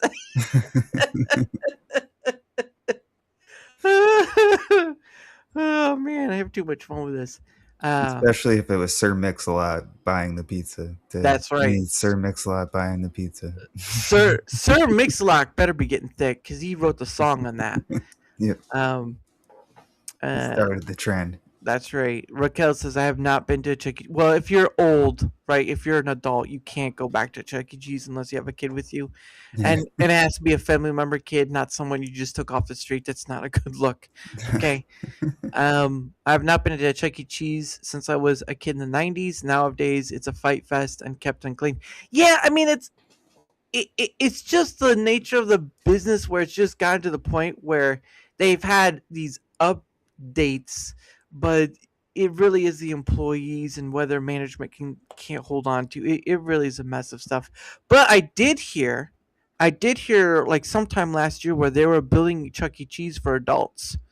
Yeah, Um, Man, let's see if I can't they want to find it. compete with Dave and Buster's, I think. I would because Yeah. Lord knows there's like bowling ball places out there uh that do like bowling ball and gaming and all stuff for adults. I remember seeing the uh oh here we go. Yeah, that's CNN. I don't know if we're doing CNN. Today we'll do today. We'll do today. Today's not so bad. Okay. Give me 1 second. Yeah, it is. Yeah. No, I don't doubt it. I don't doubt it. It's still nice. It's still nice. Be able to go 1 second. Let me put that back. Ha. Let's see. I heard of that, but I think the feedback wasn't good. This is from July 2nd, 2025, and Scott Stump is the editor for it. I always try to give credit to those who created the article because sometimes you see a lot of content creators and they just read through it. They just read through the um, article without giving like any credit to the one who created it. So Yeah. I try to do that. But basically, it says a Chuck E. Cheese. Here, let me see if I can't make it. There we go. All right, you should be able to see it now. Chuck E. Cheese wants to make sure the grown-ups have fun too.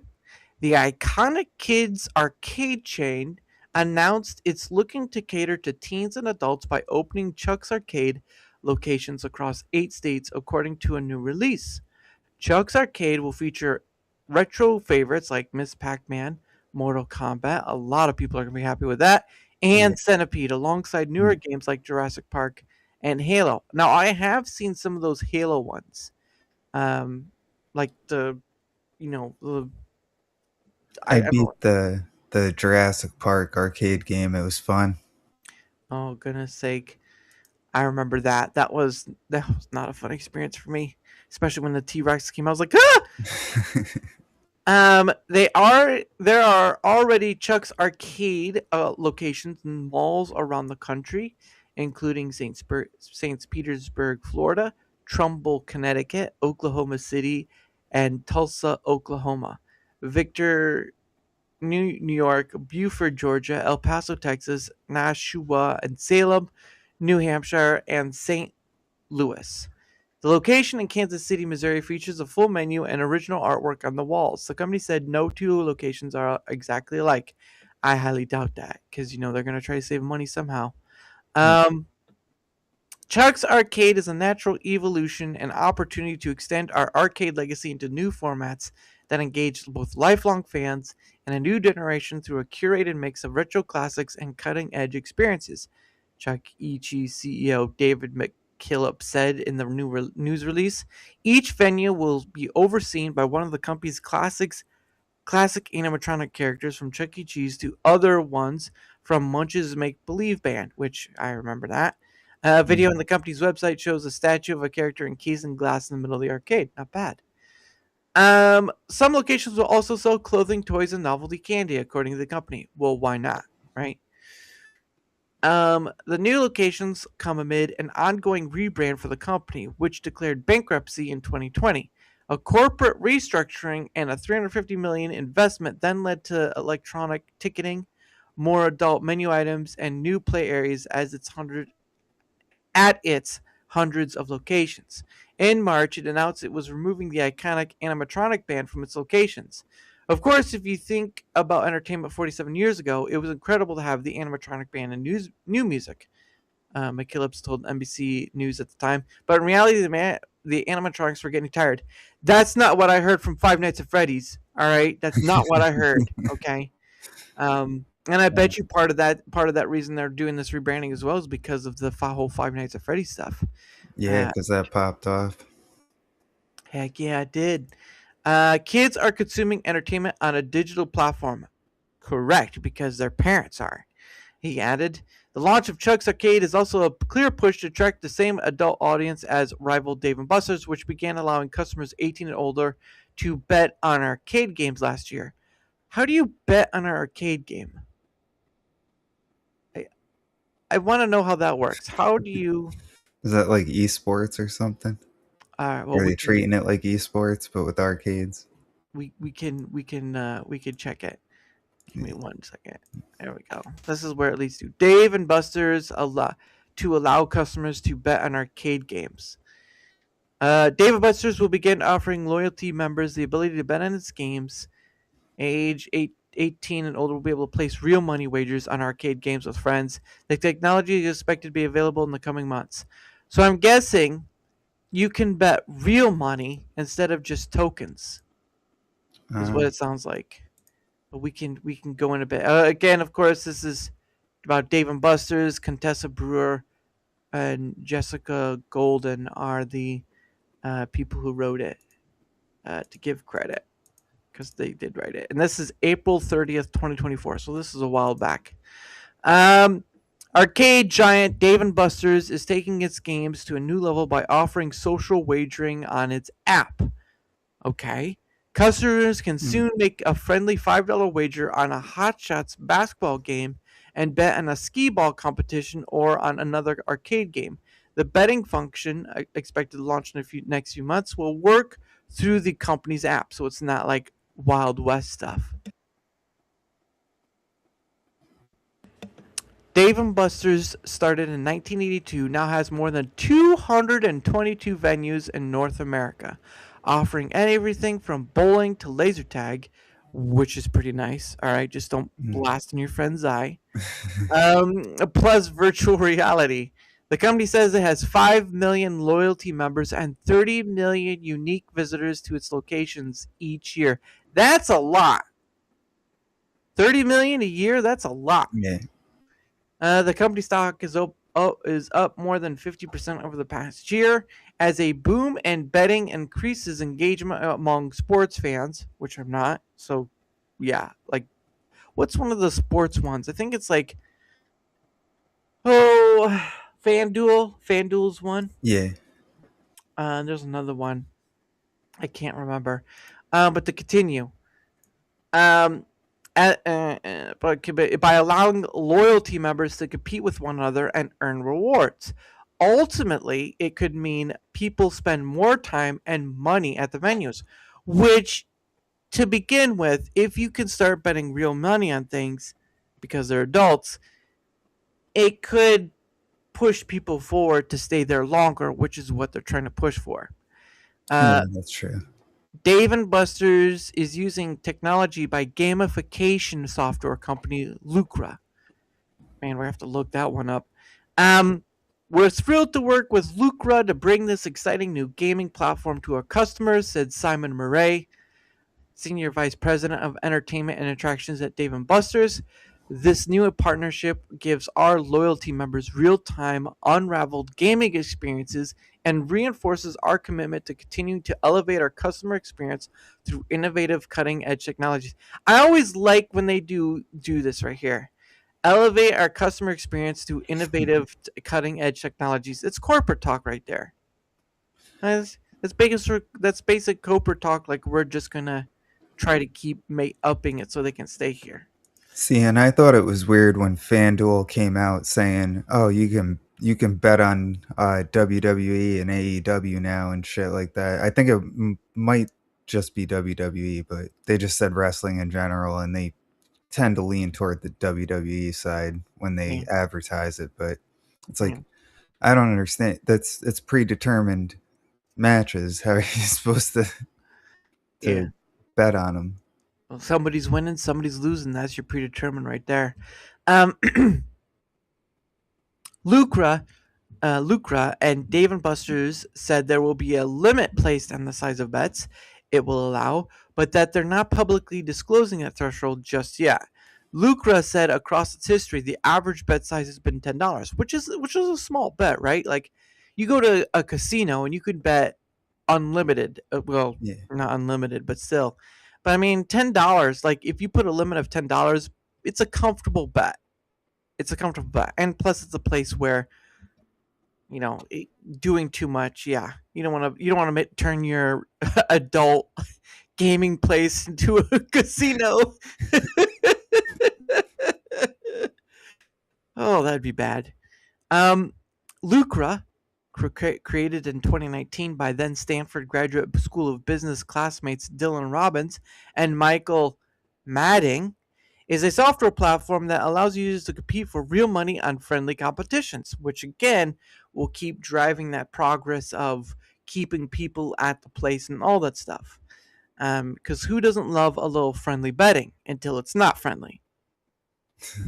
Robbins and Madding, there's a point where it gets unfriendly. You better be careful. Robbins and Madding previously worked together at Goldman Sachs. Oh, well, there we go. Lucra helps our partners drive user adoption, increase retention and engagement, and add new monetization streams to their business, said Robbins, Lucra's CEO. Robbins and Madding saw the incredible growth of legal sports betting, remember legal, but sought to capitalize on the recreational wagers taking place between peers. The company has raised about $14 million with investors that include billionaire investor Mark Lasry, former and current professional athletes John Isner, and Julie and Zach Ertz, along with Raptor Group and 76 Capital. So a lot of rich people. We're creating a new We're creating a new form of kind of that. The wording of that alone just screws me over. We're creating a new form of digital. See, they could just look. We're creating a new form of kind of digital. No, it should be just we're creating a new form of digital experience for folks inside those ecosystems. See how just this doesn't work? Yeah. Like, I don't. Are these women not capable? I don't get that. I don't get that at all. Anyway, we continue. It could be some chat GPT going on. Either that or they don't have a great editor. One or the other. Goodness sake. Inside of these ecosystems, said Madding, Lucra's chief operating officer. We're getting them to engage in a new way and spend more time and money. Yes, this is true, more time, but the point that should be made is that it's more about the money. It's more about the money. The money will draw in that time, but it's more about the money. Lucra says that skill-based games are not subject to the same licenses and regulations gambling operators face with games of chance. Lucra is careful not to use the term bet or wager to describe its games. We use real money contests or challenges. Yeah. Like we use real money for contests or challenges. It's screwing me up. Madding said, Lucra's contests are only available to players 18 and older, which is good. The contests are available in 44 states. Okay, look, this. I'm not a writer on any spectrum. Like you are probably a better writer than I am, but just looking at this alone right here, they could have found a way to make this all one, right? Like, like how would you do it? Like this whole sentence right here, how would you do it? Let's see. You've got they say contests are only available to players 18 up. The contests are available in 44 states. Like you already have 2 times contests is made. So like how would you change that? I would say in 44 different states, Lucas contests are available to players 18 or older. I mean, this is about as because it says the contests are available in 44 states. So yeah, you do have the point there. So having that first, and then saying it's available to only 18 players 18 and up, I think that sounds like it's a better deal. How about the contests are available in 44 states to players 18 and older? Yeah. See, that looks a little. Look at look. You have contests and available 2 times. You have it 2 times. Well, actually, you have contest twice and you have available twice within like a 2 different sentence mark. And right there, we just put it into one sentence. That's all they needed. So maybe they were using AI because that's insane. I know we're getting caught up on I know we're getting caught up on it, but it's like you can't bypass this and say, wait, that sounds right. No, it doesn't sound right because it's like they're repeating themselves twice. It really throws off the flow of the It's like reading through especially reading it out loud. Yeah, because you read it twice and you're like, wait, they just said contest twice already, and they said available because it's contest available. Those are the 2 words right there that are throwing me off, and it's repeated twice, but for different settings. So you want to contain them all with one sentence, and we just did that in a different way, but still. Yeah. I say, like, gosh, man, either these 2 women are working for a paper and they shouldn't, or good Lord, someone needs to help them. Anyway, getting past that, it's gonna all I think about at this point.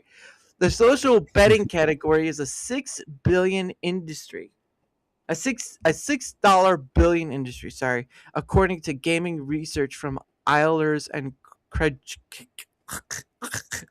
Several companies such as Fliff and Rebet have emerged. Oh, I'm sorry, I skipped over that. Several companies such as Fliff and Rebet have emerged, hoping to mimic the success of the gambling industry and capture a younger market. Now, that's a dangerous part right there. I'm wondering if they mean by 18 and older younger market, because usually for gambling, you're thinking of like seniors and maybe people in their 20s and 30s. Yep. But the youngest part is only up to 18, so I'm guessing that's what they're trying to aim for. Not like the good old days when they used to push gambling on kids and Pokemon with the goldenrod game recording. I basically have seen people make a lot of money just off those Pokemon cards alone after they draw those rare Pokemon cards. I'm like, really? Kind of thing. Well, it's not typos. It's more of just like sentence structuring. That's basically what it is. Typos would be like if you spelled pear, except it's like PEAR instead of pair, PAIR. Stuff like that. But it's not typos. It's more like sentence structuring. And God dang, was They should have ran this through Grammarly. That would have something. definitely helped. Oh my gosh, they ran it through something. It wasn't with the right person. Lucra recently signed a deal with Duper, the pickleball rating system, and Tennis One, a tennis app, to allow players to compete against one another for real money.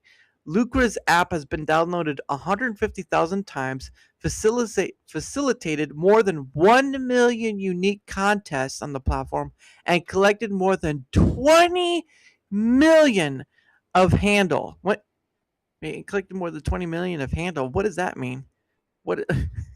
What is 20 million of handle mean? It's weird. It's a weird way to structure that. According to the company, whether you're playing pickleball with your friends or playing golf on the weekend, we help to amplify that and digitize that experience. Okay. Okay. Okay. We help to amplify that and digitize that experience with our partners. Okay. Ladies, all you have to do is simply say we help to amplify and digitize that experience with our partners. You only need to say that once. I know this is getting caught up in something so stupid, but I'm sitting here reading it out loud and I'm tripping over myself twice with the word that when you only need one that. Like it's seriously hey Barney Jack. It's seriously like you look at this and it's like, am I the crazy one here? Am I reading this wrong? Because it feels like I can point this out and I'm like, wait, you're saying that twice. You only need it once. So like oh my gosh. This should be I wouldn't be surprised. I've seen since I finished college. I went back to college when I was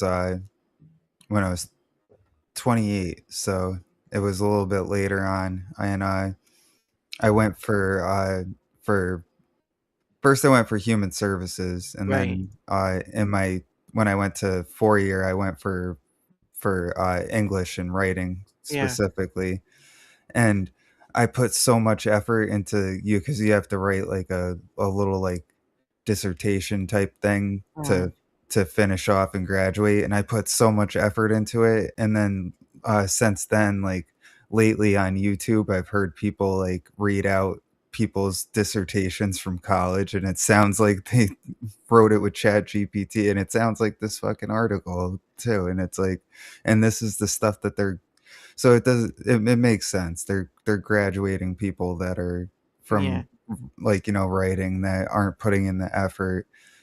When I was there, a lot of people said, what, C's get degrees, but I wanted to give it my all when I was there, at least.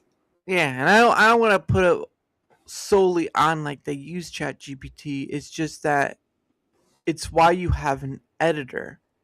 Like, and I would think if there was a capable editor, which there are many, if they're out there, then they would have realized that having that, the word that, right? Again, this is the last part right here. We help to amplify that and digitize that experience with our partners. It's talking about the same that in both angles. Amplify that and digitize that. It's talking about the same that, and it's the experience. Yeah, they could have just said amplify and digitize. Yeah. Even that, you probably wouldn't even have to have that. You probably could say we help to amplify and digitize. Well, no, actually, yeah, you would need that to help amplify and digitize that experience with our partners. You see how easy that was? We take out the extra that, and it just flows. It's like I'm not like some big editor too. I'm reading that. And I'm like, what these people are getting paid more than me, and I'm like, I'm sitting here like this doesn't. I feel like that could be. I feel like, hey, Alpha Zero, how are you doing, good sir? Hey.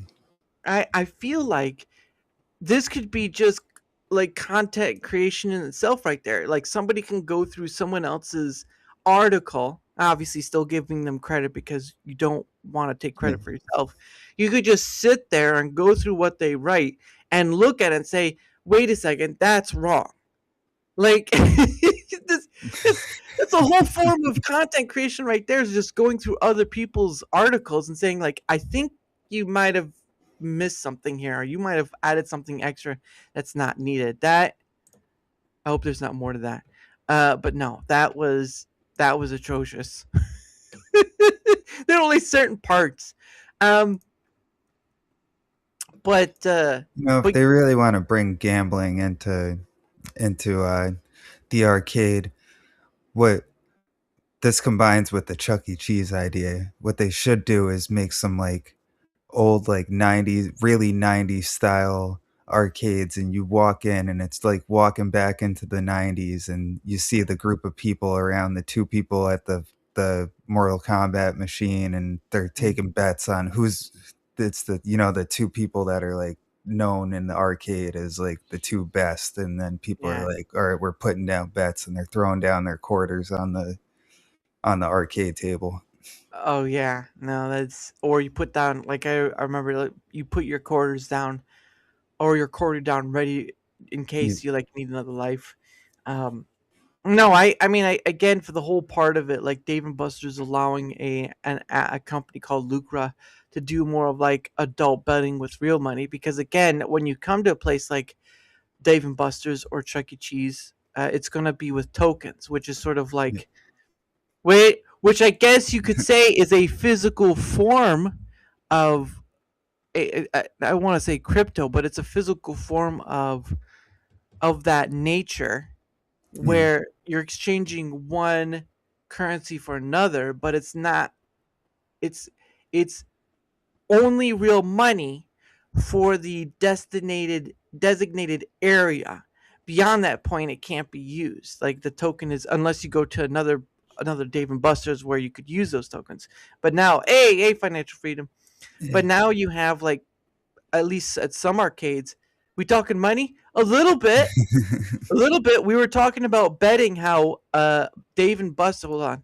We're talking about how Dave and Buster's. This was from 2024, but Dave and Buster's is allowing actual betting on arcade games. Well, it tokens, but it's still using real money to bet on arcade games, like who would win and stuff. So there's a realness to it. It's just, i.e., the USD. Oh, okay. He's saying the USD is fake money. Okay. Hmm. But yeah, it's just talking about, because again, this is based upon the adult Chuck E. Cheese, which is also going to be using something like this, the adult one. But we were just going through it because it's going through a company called Lucra. But we were we were going through it, and we hit upon some snags of their their sentencing.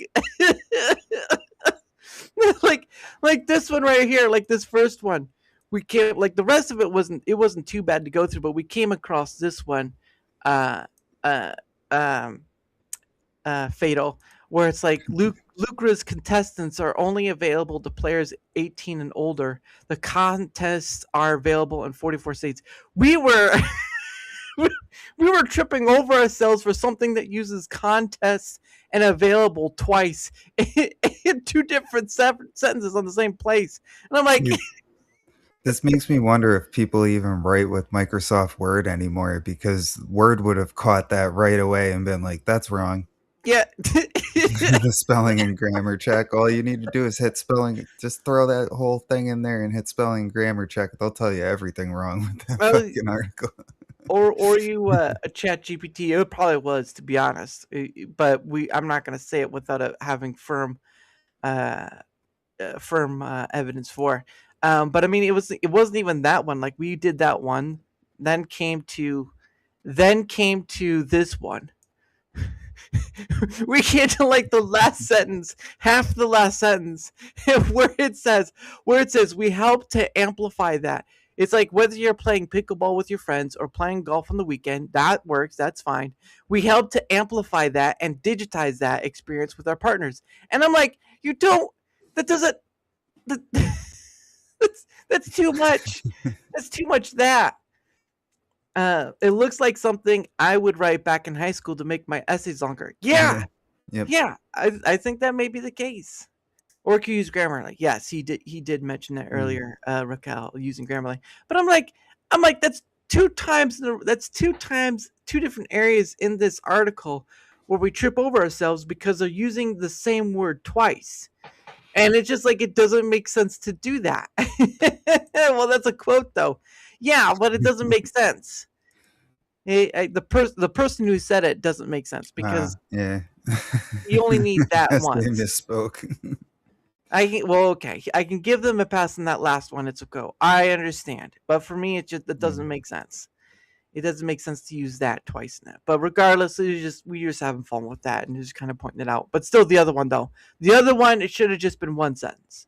The other one should have just been one sentence. But anyway, it was kind of just looking this up because we were looking up the Chuck E. Cheese for adults and how they're trying to build something for adults. And I don't. It was like somewhere in Connecticut, Alabama, Salem, Hampshire, all this stuff. Um, so Chuck E. Cheese is gonna have something for adults to do that, like Dave and Buster's, but we'll I've we'll see how seen that goes. some what they call barcades pop up. Oh yeah, It's like yeah. a half bar, half arcade. Mm. And if I ever wanted to start my own business, it would be a barcade, but instead of a regular bar, it would be a hash bar. Oh goodness, I've already seen those. Like they have at a mall. Well, I guess it would depend on if you have to have like legality status to do it, and Yeah. you'd have to have them like in an area because if you start having like kids pass by or whatever or teens, and you could get in trouble with that, so you have to be careful. Yep. But why though? Well, because the belief is that like it's they're trying to do something new. The CEO of Chuck E. Cheese was like they're trying to do something new to retain get more money because they were in like a bankruptcy thing back in 2020. So they're just trying to do this new thing and also trying to gain the attraction of what Dave and Buster's is. Because a lot of people grew up with Chuck E. Cheese, right? Like, why wouldn't you try to get after that? And, a lot of adults like playing the old arcade stuff like air hockey and all those things. So why wouldn't you try to reach after that market? They're the ones with the more disposable income. The kids don't have disposable income. So it's just that pathway. Um, but yeah, I just remember about that because I'd seen it ages ago. But it'll be interesting how they do that. Be interesting how they do that. Interestingly enough, that was how my idea to start streaming stemmed from. I was going to start off doing IRL streaming, and we were going to go to different arcades. My girlfriend was going to be the camera person, and Yeah, like film me doing, and we were going to call it Slay the Arcade. This was before like I came up with Slay Every Game, but thanks. and I was like, yeah, Slay the Arcade. And I was like, that would have been a nice little like me. I was like, we'll do it, like once a month. We'll just throw something up, or even once every 2 weeks.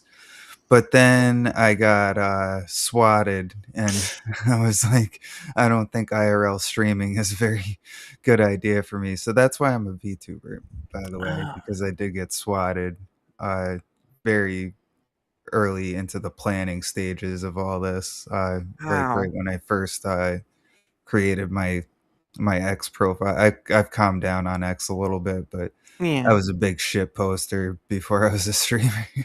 It possibly what led to like, I mean, well, a lot of I've seen many, not many, but I've seen a few YouTubers get swatted too, in that Yeah, regard, and it's become that. Yeah, it is crazy. Alpha Zero, it is very crazy, but it's sort of like in a law sense, that they get a call and they have to go explore it, but it is a very dangerous weapon because you can have people from outside the country call in and do yeah, this, which in itself is just bananas.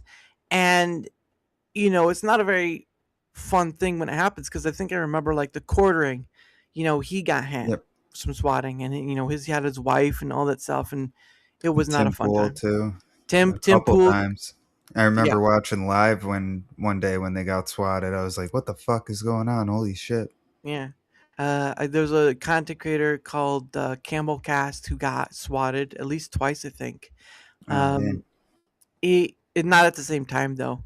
Haters gonna hate. I, I I just think like I'm grateful for what I have. I'm not such a big person or whatever. I just enjoy what I do, but I'm grateful for that regard. But also that I can just like for me, I'm not too far from my police station, so I can just tell them at a certain point, like, hey, I do this thing. You probably have heard stories like, hey, content creators getting swatted, right? So I just want to let you know this is what I do. This is my link to my thing. Here's my phone number or whatever, and all this stuff. Because the hmm more in a friendly term you can build with your local police department, and that happens, you could have a better communication system with them, because sometimes you could have them just call you and say, hey, what's going on. It's like, hey, yeah, I'm live. You could see I'm live right now, like nothing's going on. I don't know what's going on, because that really is the sad part, is that this is a SWAT should be for like bombings and stuff like that, yeah, where someone's gonna do something like that stupid or whatever, or gunfire or whatnot. But when it comes to like just someone being on screen to talk to people or talking about stuff, and they're getting swatted for no apparent reason because somebody just um oh, that's right. Yeah, I saw that too because he was live. Ned Luke, the voice actor of Michael of GTA 5, got swatted too. Yeah, but holy shit, he had a relationship with the police people, so they just kind of walked in and talked to him. They didn't kind of rush in and stuff. So it's kind of like I think not every content creator, but I do think content creators need to have a basis understanding of where their local police is at, what happens with a SWAT, because it doesn't happen to everyone. It just happens with some people. But just don't panic, right? Talk to your before if you're starting to get big or something like that, start talking to your police people, make that relationship, because at the end of the day they're just people like you.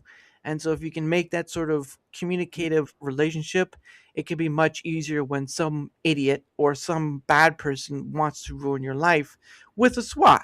And I think that should be for the occasion for I mean I don't know if you see yourself as big or not, but in that regard, I feel like if you're going to become a content creation, that's going to have to be something you're going to have to become familiar with, yeah. because of the dangers of what it could do. Because again, And who knows how bad it could have been too, because I wasn't even home when the initial swatting part happened. yeah, I was at my girlfriend's house just before we moved in together, and I was there okay, for the weekend. hmm I came home and it was Sunday, and there was one cop still waiting there, and he came and knocked on the door, and he wasn't just a regular cop, he was like with the FBI too. And wow, this was under Biden, no, obviously. So, they had to, of course, take things way too far. yeah, And he's like, "Yeah, not only am I a cop, I'm also with the FBI." And he's like, "We were all here the other day. Where were you? Where you been? Blah blah blah." And I was like, "At my girlfriend's house." And he's like, "Well, we need to tell you to tell us where all the guns are." I was like, "Guns? What the fuck are you talking about?" And I right, was like, "I'm not even legally allowed to own guns." And I was like, "And there's no illegal weapons in the house. You can come in and look if you want." But yeah, I was like, if anything, I was like, whoever this person is that made this thing, I was like, if you think I'm a threat, they are at way least worse, 300 times yeah, more of a threat to yeah, society than I am. You should yeah, be investigating them. yeah. And the sad part about it is, if it's like one of those call that's made outside of the U.S., really it makes it almost nigh impossible to track, because it's in another country, different Mhm. rules, regulations. It just goes to show you how it has to happen at the root of it. Has to happen at the root of it, like at the base of it, right where the SWAT is and all that stuff. And that's where it's like on again, it's going to have to be partly on content creators. It's partly going to have to be on police and SWAT to kind of build that relationship. Because, yeah, I know Some people don't like the cops. I understand that. Or some people don't like certain things or whatever. But at the end of the day, if you're a content creator and you've heard these stories, the best thing that will work in your favor is when you can communicate, right? Have the open lines of communication. Have say, hey, here's where you can call me. This is my where I stream and all that stuff, so that when it comes time that something like that happens, you've already covered enough of your bases, and you've probably made at least a little leeway in that relationship that they're not going to pummel down your doors. They're not going Yeah. to come in and beat you up and tackle you down or whatever. They're going to come at a sort of mild apprehensiveness, but you've built up enough relationship. You're like, hey, you know what? Just to be safe, you can go through the house, you can check the stuff. Whatever this person is saying is not there. I'm still even live on camera. You know all the stuff, but you go through this process and it works out fine because you can only do so much. You can only control what you can control, and the things outside your control is too much energy is wasted on that, and it's really sad. It really is. I hate to use the word because it's a word that leftists overuse, but that whole situation, if I had been there, would have been pretty triggering too. Because Yeah, I still have some PTSD when it comes to cops. Because yeah, when I was younger, I used to run from them a lot, and they used uh, to be very, very pissed off that they could never seem to catch me because I was that fast. yeah. And one day I was running from them, and my shoe flew off, and they finally caught me, and they Oh, busted my head open with a flashlight. So ah, I have some minor PTSD when it comes to the police still, but there's good ones. A yeah, cop saved my life when mm, I was, in my dark time. So mm, I yeah, always have respect for them now after that. yeah. And again, the groups do not equate to the whole, or individuals do not equate to Mhm. the whole, and you are going to have bad actors in just about anything. Not cops, firefighters. It could be any sort of emergency. There's going to be bad actors in any sort of group, but at the end of the day, with this confinement of what the swatting and all this stuff is, building those as a content creator, if you are in a big space or you know you're going to be within that big space, it's good to build that relationship early because I'm telling you what, no one wants to be at the other end of that stick, the Yeah, receiving end, because it's just downright awful. And um, no, the more they know about you, the better you are at just being like not having your door shot down. Okay, yeah, and I've not personally been in a situation like that, but I've been in a different situation where it was someone else, and it was not a pretty thing. It wasn't swatting; it was more like for some other ordeal. But it's not a pretty thing. It really is. But anyway, it is getting to the top of the hour again, and so what we're gonna do, we're gonna start uh going over promotional stuff. We're gonna start winding down because it is getting that point in time in the night, all and I have right. to start setting up for tomorrow. So and I got work in the morning, so there's that too. But regardless, let's see if I can find it. There we go. So if you want to promote your stuff, good sir, there's your a link a tree. All right. So yes, you can find me on YouTube, Rumble, and I don't know why you would wanna, but you can find me on Twitch too, I guess. I don't pay too much attention to it, but there are people that like to watch on Twitch now and again, so I do throw that out there. Uh, I have Skullcast Mondays through Wednesdays, Skullcast Alternative on Thursdays. That is at 1 p.m. Eastern Central or Eastern Standard Time. Hmm. Uh, on the last Sunday of the month, I have Skullcast Sunday. Hmm. And to throw it out there, we are having what's called a February face off for the February VTuber Babe of the Month. So what I'm doing is, along with my tier goals on my show for the next 2 weeks, if anybody super chats and adds either, I don't have the graphic queued up Mm. on my guest screen on OBS, or else I would have pulled it up.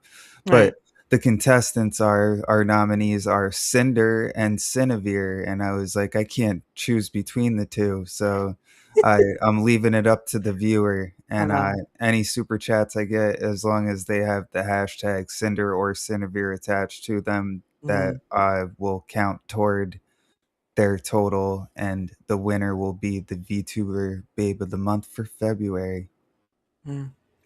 I've had some. I've had some VTubers on. It's just uh. Well, obviously you're a VTuber too, but I've had other VTubers on as well. So I mean, men, uh, women, all that stuff. But no, it's pretty awesome. And I've heard, as a quick side off though, I think I've heard like Cinder's been in some hot water herself. Yeah. Yeah, that So was the thing. I was like, but I'm looking past that. mm, And I have been watching, well, I watch Cine all the time. So I mm. was like, I don't want to play favoritisms, and that's why I'm leaving it up to the audience to decide. But I had 2 nominations, and they were 2 great nominations, so uh, I was like, I cannot pick. just flip a quarter. At that point, you might as well flip a Yeah, quarter. But if it again, comes his down to it, I might. yeah. I can't decide. One needs to be heads, one needs to be tails. I can't do this. Um, but like you said, his link tree is right there. It'll be both on the Rumble side and YouTube side because that's where I stream. So if you want to find out where else he at, this link tree is where you need to go. So and thank you all for that. But for my end of things, whether you're on the Rumble side or YouTube side, doesn't matter which side you're on. If you wouldn't mind leaving a like, oops, there we go. If you wouldn't mind leaving a like, sharing the content, leaving a comment or follow, anything that helps with the engagement factor is much appreciated because not only is it helping being seen more, like all content creators want to be. I mean, if there's been one content creator that's I've been like, I don't want to be seen at all. I've only come across one who's like that. I've only come across one. That's it, only one. But it also helps in having other people on, like Slay here, like Alpha Zero Omega, like Fatal, like so many other people. Again, over 300. I almost said 200. It's 300. Almost a little over 300 various guests. Create or not, it doesn't matter. What matters is that I get to talk to all sorts of people from all over the world, as long as they speak English, because my secondary language is not so good. Listen, if you want to ask me to speak Spanish, you're out of luck. All right, I cannot save you. Okay, I but can again, read in Spanish, but I can't speak it. yo quiero Taco Bell.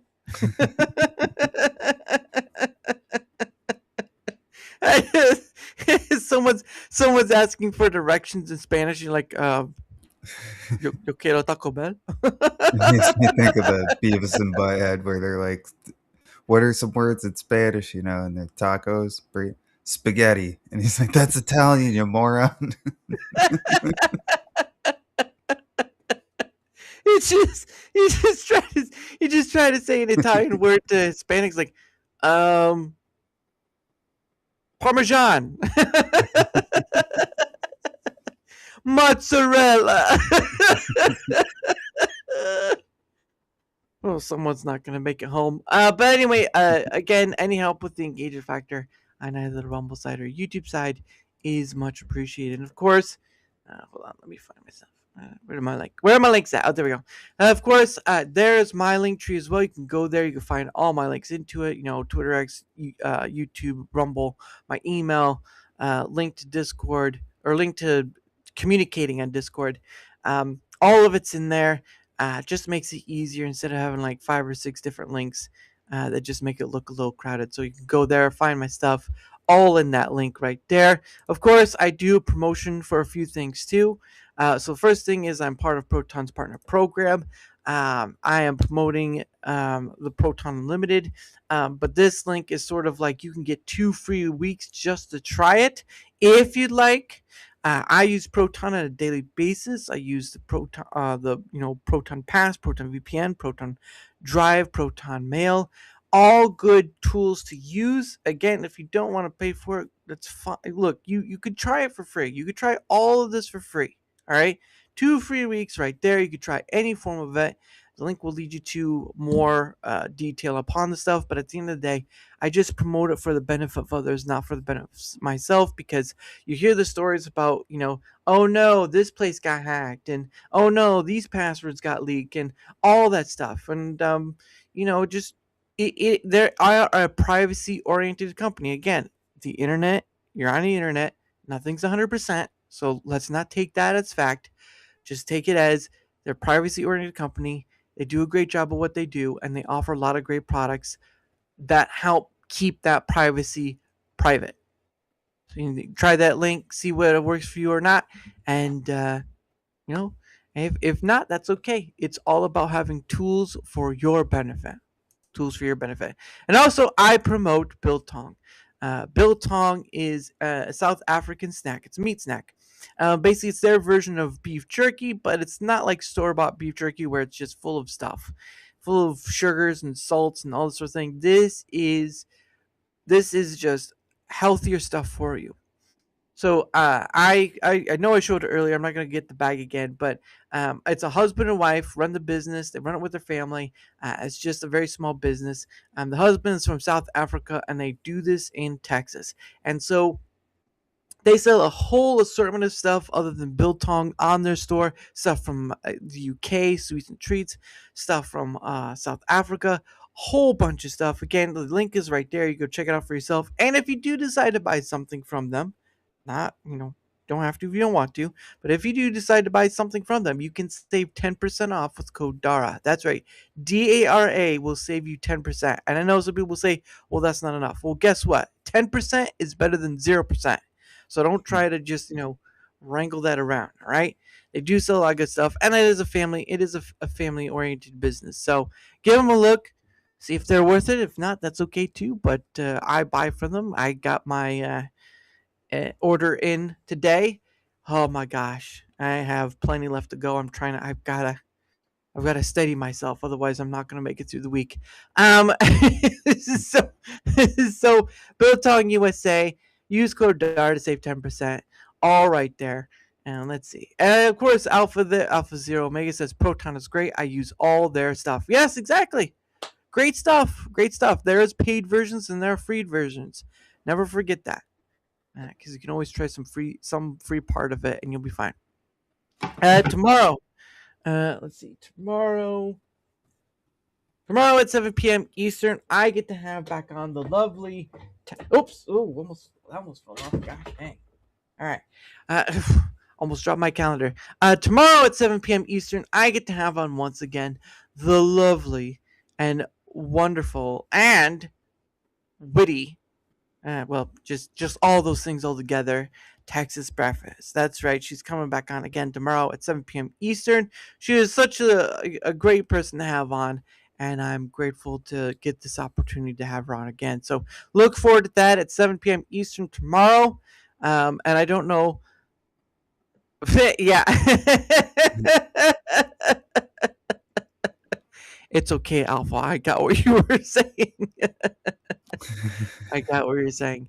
But yeah, no, always enjoy seeing people who use Proton because again, great products to use. They do have free versions, but you get more with the paid versions, and it's just a support thing. It really is a support thing, and I do try to promote for the benefit of others, not for my own benefit, because of all the tools they have. But there's that. Again, tomorrow, 7 p.m. Eastern for Texas Breakfast. And of course, the last thing I do with my guests before we ride off into the sunset, like Indiana Jones at the last, the Holy Grail movie, is something I like to call questions from hat. Now, I bought a hat from Rumble, right? Put some questions inside it, and what happens is that you, my guest Slay, get 2 freebie questions, no more, no less. However, if people want more than the 2, then you have to give a Rumble rant. Now, I am on YouTube, but I am not monetized. Don't know if I'll ever be because majority of the time I have copyright on there, but it's mostly just because of a song I used from Pogo. It's all that stuff, but it's not like strike copyright sort of thing. But anyway, regardless, I am monetizable on Rumble. So if you want more than 2 questions, doesn't matter the amount. You can give a $1 and get another question on the hat. But it will take a Rumble rant to get more than 2. So, are you ready, good sir? Yes, I am. All right. You've just won $1 million. No, that's a joke one. That wasn't a question anyway. So good for not answering that. All right. Got one right here. Let's see what it says. What does it say? It says, "What is your favorite curse word?" I'd have to say fuck. I say that the more than pretty much any other swear word. Sometimes it just rolls off the tongue. Mm. Sometimes it just appears in your slipper. You never know where it's going to come from. Especially when I'm gaming, you'll hear fuck a lot. It'll be fuck, fuck, fuck, fuck, fuck, fuck. Dirty son of a bitch! I can't tell. Hey! Stop shooting me in the face! And then you hear 11-year-old in the COD lobby. He's like, your mother! I fudged your mother! Oh, I don't. There you go. I don't know. There you go. I don't know any more words than that. All right. Question number 2, and this will be the last one, unless someone gives a rumble rant. If if you could have dinner with any historical figure, past or present, who would it be with, and why? Does Sydney Sweeney count as a historical figure? Maybe, Not really. but not really. We're gonna have to go with someone else. Oh, I know. Jim Morrison. Yes. Okay.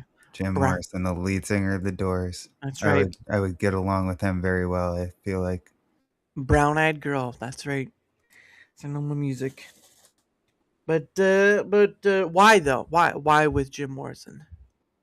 I always feel like I have some weird like connection with him. If you've ever seen the movie The Doors, Mhm, there's a scene where they're all lining up to get onto an airplane to go to New York to tour for the first time, and mhm, they're getting filmed, and they ask each band member as they're coming up, they're like, name, occupation, and like the one guy's like, oh, I'm so and so, I'm the percussionist, and mhm. then his girlfriend's like, oh, I'm Pam, I'm the hood ornament, and they're like, who are you, and or your name, occupation, and he goes, Jim, and then he just gives like a look like I don't know what my occupation is, like it could be this, it could be that, it could be anything, and I really like, for some reason I really related to that look. Wow, that's pretty awesome. Yeah, I never saw the movie, but I know that it exists out there. And of course, thank you to Alpha Zero Omega. He said, Yeah. "No, I'm not done. I want more." He just grins. That's right. Oh yeah, he just grins. That's what he said. Yep, he just grins. All right, here's question. Here's question number 3 right here. Um, oops, right there. If you were a sandwich, what what kind would you be and why? I would be a BLT because I love bacon, Mm. and I would love to be bacon even if it means that I have to be eaten. Every night I go to bed and I have a slice of bacon, and then I dream I'm bacon, and then I wake up, I hope I'm bacon, and then I realize that my girlfriend is a cannibal, and this is not going to go well. Um, And plus, besides the bacon, it's got some healthy stuff on it too. well, all right, trying to get a little too fancy there, but yeah, I mean, there was a just as a side note, I watched like Travel Channel and whatnot. It's Mm, always horrible, especially when you're hungry. Like, oh my gosh, yeah. I want to eat that. But they had stopped at a place where there was a bacon happy hour, and what happened was they'd pass around this bowl that it was lined with tin foil, so it'd keep the bacon warm and stuff. And people would just take the bowl would just be passed around by the people within. I'd say a lot of hands touched something that day, but ooh, man, for a bowl full of bacon, you best believe. All right, you best believe. And they also had like chocolate covered bacon. Like there were places where you could buy chocolate covered bacon, but Hmm. that's a story That for. sounds interesting. Sounds It's worth a try. well, I mean, you have to think that it's like it's consisting of the sugar and the sweetness. Mm. So they usually work well in tandem. That's why you see some chocolates with like sea salt on top because Mm. sweet and salt usually work together well. Um, but that's just my perspective. But anyway, ladies and gentlemen, is the end of the show. I know, but I can't stay up forever. I do have a job in the morning. Okay. But again, tomorrow, 7 p.m. Eastern with Texas Breakfast. Lovely lady. Hoping you join us for that. And of course, big shout out to the lovely people in chat, whether been here from the whole thing or just came here not too long ago. Just know that you are part of history in its own making, and that you help keep these conversations alive. Because you never know. You never know. And you never know when your moment will be the last. And that's why I try to do DaraChat right there. And of course, big thank you to the man himself, Slay or Slade, as his friends like to call him, because he slayed it. You know what I'm saying? No, I'm joking. I'm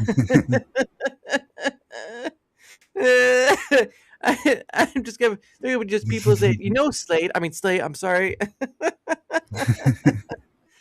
But no, sir. I thank you for coming on, and of course, as Yeah, I no tell my, problem. Thank you for having me on. you're welcome. Yeah, and I always tell my guests like you're always welcome to come back, when Yeah. time allots it, because schedules and stuff. But it's always nice to bring people back and talk about whatever, because again, there's always more to talk about. It's surprisingly easy. You can always find something to talk about, even if it's something like escargot, and you're like, what is that? And like, well, let's look into it. Thank you, internet, for that. But you're always Yeah, welcome to that's come what back. they say in recovery. All it takes is two people to make a meeting. There you go. There you go. But like I said, you're always welcome to come back. And of course, it's been a great time. So again, tomorrow, 7 p.m. Eastern with Texas Breakfast. And of course, I end the show. With One Day With You. Hold on. I gotta find it. I got mixed up. Hold on. There it is. One Day With You by Pogo. Have a great rest of your night, and I shall see you tomorrow. Bye bye, I everyone. guess.